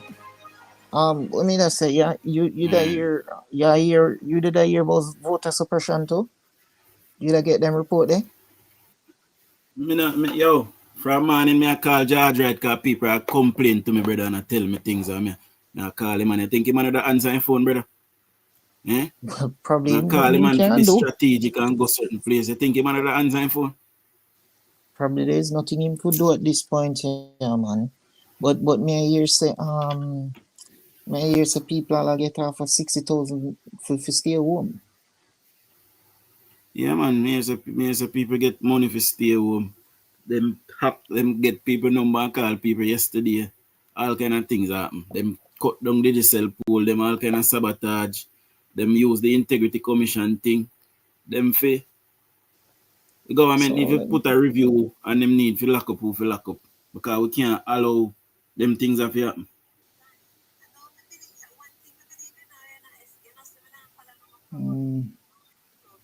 Why? It's the only way PNP can win an election anyway. And them still not win, so. I mean, I hear nothing about Garfield James seat, none at all. You're saying they'll lead the last count me here. So they must say Clifton and PVCJ.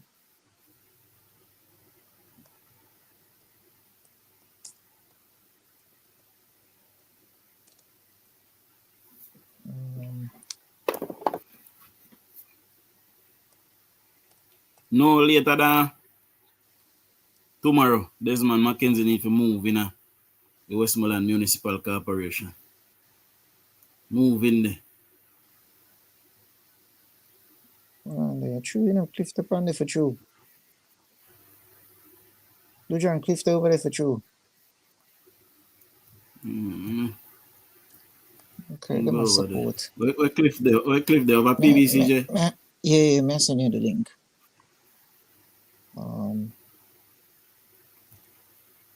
But you can't get the link. If you get it on your mobile, you can.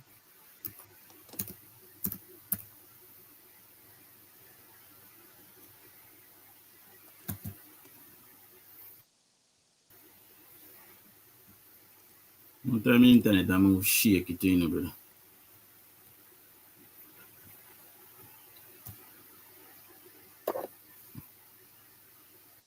Crystal, they pick up our seat, man. Okay, so 11 declare for JLP so far. How much? 11. Them are 4. Okay, Juliet Cuthbert. This one is personal to you, DUJON. Juliet Cuthbert, I lead John Gardner. Yeah, man, no one that dirty girl named John Gardner for losing, but. She put up a fight. After 1980, she now win a seat, you know. So I last chance now. Yeah, man, Juliet, a leader. So you look like my wife going to sleep. So early? I'll be frustrated. You find it, PBC? You are the slave. I'm going to take so long, I'm going to get my answer. I'm going to text you, I'm going to see you get an answer. Yes. We here don't know where those boxes are coming from, but you are saying that with the race so old, you should be right on the coattail of the leaders, if not leading yourself. You should be leading. Yes. In Well, then declare 11 seats for you and 4 for picking piece of. Voting PNP. Yes. Whenever the PNP is winning elections, we're going to win 40 seats, man. We're going to win. They win West Rural. They win Eastern St. Andrew. Anything over 35 are good win, you know. That's not happening now. Yeah. When any change to Kingston Central, any change to Kingston Central, we're keen to know if those 5 boxes have been counted in the time we've been speaking. Steve McGregor. No, they've not yet been counted. It's a line for okay, Central Kingston still a leader. 4,575 to. I don't think so. Yeah, man. 58. West Rural is not over. You declare for you. No, not declare yet, but we still are leading it. On the big screen to see what they doing for the JLP. We saw the one for St. Andrew South. Mark Golding had 93.6% of the votes cast in the seat. They win by a city block. Let's look at West Central St. Andrew. What has West Central St. Andrew showing you in? Them people, them people, not name ambition, you know. Hey, mental slavery is a real thing in my virgin. So Paul Garfield James is trailing Andrew Holness in this seat by 227 and 65, 7 and 2, 292 votes with 71% of the boxes counted. That's a good showing. Oh, that's a strong showing. The Prime Minister shouldn't be in that position. No. after so many votes counted. Yeah, But one of the things we must 71%. remember about that seat, So what we what don't were they remember doing The in that Prime Minister seat? seat close. So the Prime Minister Where seat them is did so a, close. where them did I do in that seat? Who them did that for money? 97, the constituted authority and the How the election Prime had to be Minister run seat over is and so he close go to and Mark Parliament Golding won it so until, far. well, in April Something 1998. all right, brother. PNP votes in that constituency are asleep, have been asleep for decades. Yes. 3,000 Mary PNP West. living in Andrew Yes, St. Mary constituency. West. Bobby Montague. And the man do so much mere up there. Tell us 48% of the votes counted. Exactly. The thing has changed on me. Let me just quickly get People it back really don't together. want nothing, boy. Anything they Mary do West side, again. it's like it's 67% not enough of for the votes them. counted. Yes. Bobby, 6,341. And it's still 5,683. 67% of the votes counted. Well, the chairman seems as if he has recovered. Yep. What about St. Mary Central? Safe PNP territory, St. Mary Central. The PNP's Omar Newell Expect them to go on with that one. comfortably ahead, 3,940 People to don't want nothing. Jamar Nathaniel Mirage for the JLP, 2,724. Still a little way to go, but There's a Newell Homer Davis clearly win. ahead. So, Yeah. indeed, But we last, better go up there against Nikisha Burchett. Yes. but last time you saying did a Dr. trail. Guy's old seat. Who then say my let me go against give you Nikisha? Horace Yeah, Clark. Let me give you an Nikisha update. seat him in Let me a give you an update. Let No, me give you an update. same It's way. 81% of the votes Okay. counted now. Yes. It's 4,345 to the JLP to 5,904 to the PNP. Good. St. Mary? Yes. What's the number there for St. Mary Southeast? Dr. Dunn and Chris Brown. Yes. I wonder what them really they're doing at the Prime Minister constituency. Wayne, are you hearing us? John? That mother like for no to. Yes, What them did I tell the 56% of the people, let me votes say? counted. They're doing a live interview next door to me. He says it's difficult to get into And that it's not interview. even He like says a somebody 56% of the new, you votes know. counted in the seat that you're asking me. And let me give you the numbers. Hold on. Just a second here. 56, so it's 3,678 for the JLP, the 3,577 for the PNP. That's razor thin. So Dunn continues to hold a narrow lead. 101. Yeah. Right. It's not done yet. Anita say Montague win too. St. Andrews South. Montague in 11. Declare that for We can declare Angela that. Gunboat for a long time now. Well, Mark Golding rather. 7,810. The JLP, the Labour right in that seat cracked 1,000 votes, so You can also declare Brownberg, see? Yes, for sure. We did. We did it earlier. We did declare Brownberg. Yes. Warmington seat is. Can we put up St. Catherine Southwest, please? St. Catherine Southwest. St. Catherine Southwest, 79% of the votes counted. There's a Rhoda again, And Pa the Mitchell. JLP Rhoda is within 100 votes. 339. So the PNP is 6,530. So Wall is losing ground. St. James South. Yes. St. James South. Homer Davis versus Nikisha Burchell. Can you tell us that, Wayne? The PNP said they would win. Let me check it. Hold on. St. James South West. Oh wow, look at Rhoda.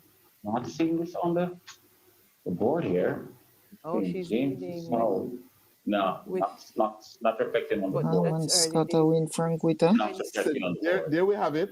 79 of 110 boxes counted in St. James South. Burchell leading for the PNP with 4,471. Really? Homer Davis, 4,307. That's a lead of 160 odd for Burchell.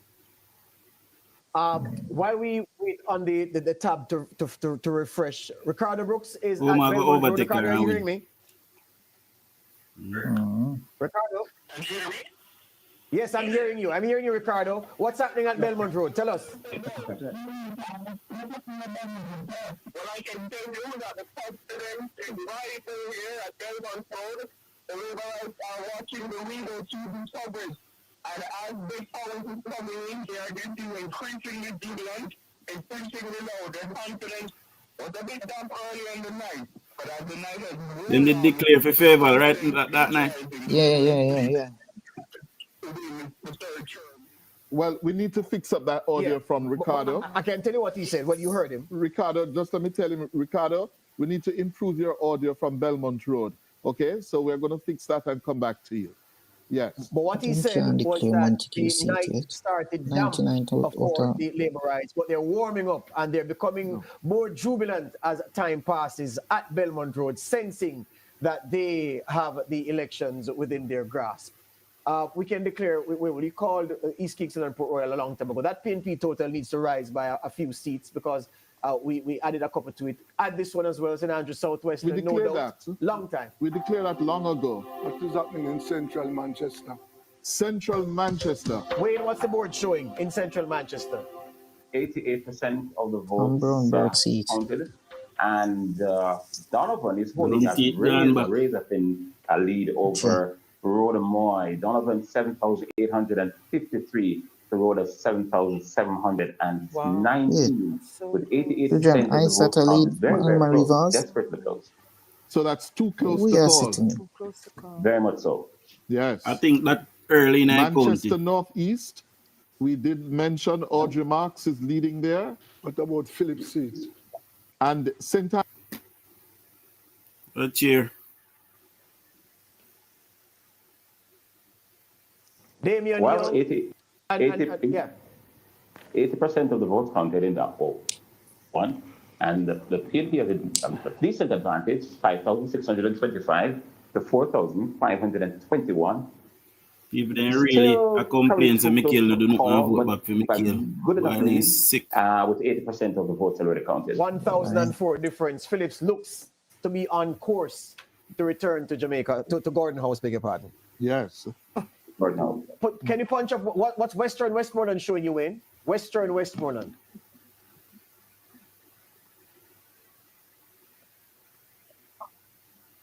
Western Westmoreland. See, got a few James drop behind there. Vote counted. Not even 50% as yet. But at the moment, the PNP has a good lead, 3,798 to the PNP's. Much back score. Imagine being able to build an app with your name on it just by thinking about it. Meet Base 44, a complete AI creation platform. Michelle Tamika Davis dropped behind. 3,798, which as I said before, still early days. 46% of the votes counted. But so far, the PNP they have one Dayton Campbell's seat in Eastern Westmoreland. Bunting in South Manchester. And the other Bunting Westmoreland seat in Westmoreland. Central, George Wright. Yep. They are ahead in that as well. Yes. And they are ahead in Western Westmoreland. Yes. So it's a good night for them in Westmoreland. It looks as if they've taken the West back. Yes, certainly Westmoreland. Before we say that though, can we look at the two Hanover seats before we give the final? Last time I saw those two Hanover seats, the PNP were leading in both. Can we look at and they are in both as well. Let me just give you them. Hanover Western, 83% of the votes counted in that one. The PNP with 5,499 to the JLP's 4,728. And in Eastern, Hanover Eastern, 59% of the votes counted. The PNP 3,334 to the JLP's 4,789. The board has the JLP leading in 33 seats, the PNP in 30. 33-30. That is where we are. That's where we might finish the night. Yes. That's where we might very well finish the night. 33-30. All right. The studio's asking for a break, and we come right back with more results for you. You watch the election results show to hear numbers, eh? And we'll throw in some talk as the numbers come in. But for now, break time. Back with more after this. All right, Dujon, what do you think about the Westmoreland, Hanover? What do you say about them place there? Spring into style with you living. Denise Williams here, inviting you to join us on Financially Focused, the Dujon, you hear me? ultimate destination for go-getters who are ready to take the step step-by-step actions to master No, may I ask you what your you say about the finances West and now? create Westmoreland and a Hanover. What you say legacy. about them? Westmoreland alright, brother. They lucky that I mean. Me put in a my school And group a while ago. Said nobody don't do not even high cement. They can't get back from me. The PNP do for them. Okay.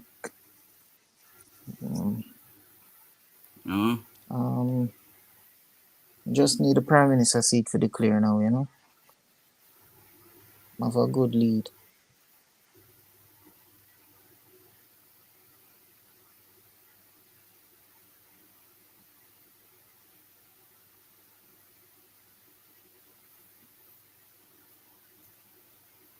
Prime Minister soon start pull away, man.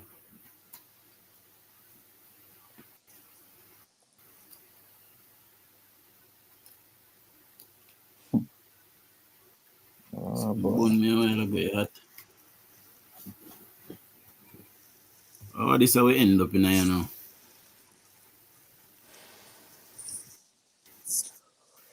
Has more than 28 species of birds, land snails, reptiles, amphibians, and honey. So like me did I say, worst case scenario, we end with 33 seats. And it look like this way I go. 33. Still have a majority. But is it a working reduce. majority? 33, 30. Just a working majority. You know? Everything we are going to try to do now, PNP are going to hinder it. Everything. If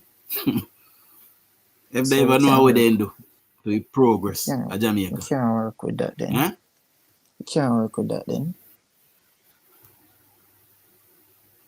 You think we can still work with that? You don't see how they operate with 14 seats. Just imagine they have 30 now. But the Jamaican people realize that for them own progress, they must stop. Understand? Why? Why do it look like after this election work, not stopping the work, have to continue? We have to really educate them people because all them do I think say it's all about way, Ray, my side, Ray. But it's more than that. But the people need to understand bring in that. old school bus. And never may government me send them back America morning. And spin out everything at the NRI. And mash up everything and say, all right, we don't have it, take it.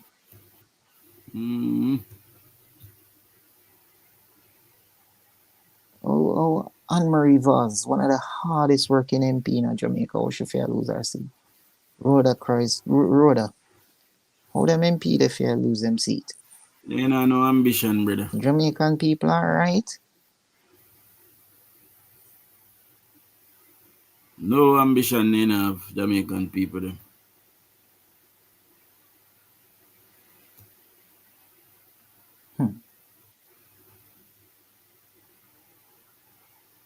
What do you power for doing, you know? A serious inquest need to go on. How them a commercial break so long, brother? Kind of TV them a run a Jamaica. Serious inquest need to happen.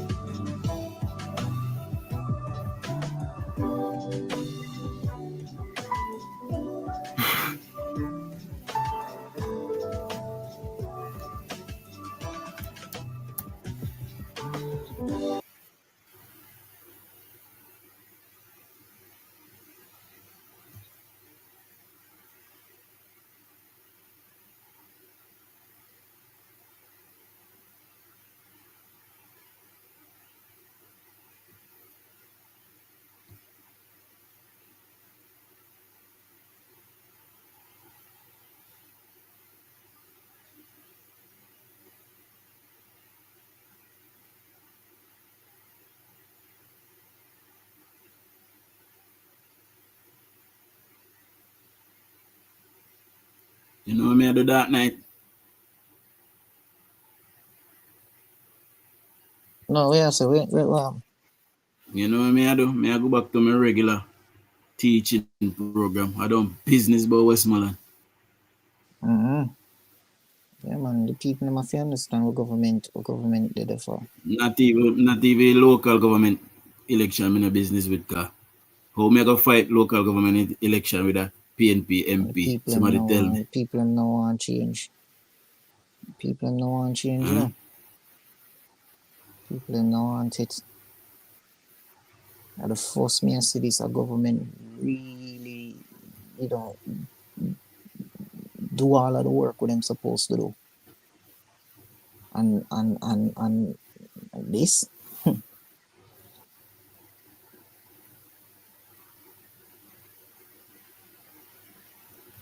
it's not look good, man. No, I got any life, guys. Me sooner tomorrow. Me I'll come on probably a little bit later, but me sooner tomorrow after the result and everything. So everybody can go watch privately. But this year give me a warm time, so I'll come off. Cool. See? So big up on yourself. See? Me sooner tomorrow.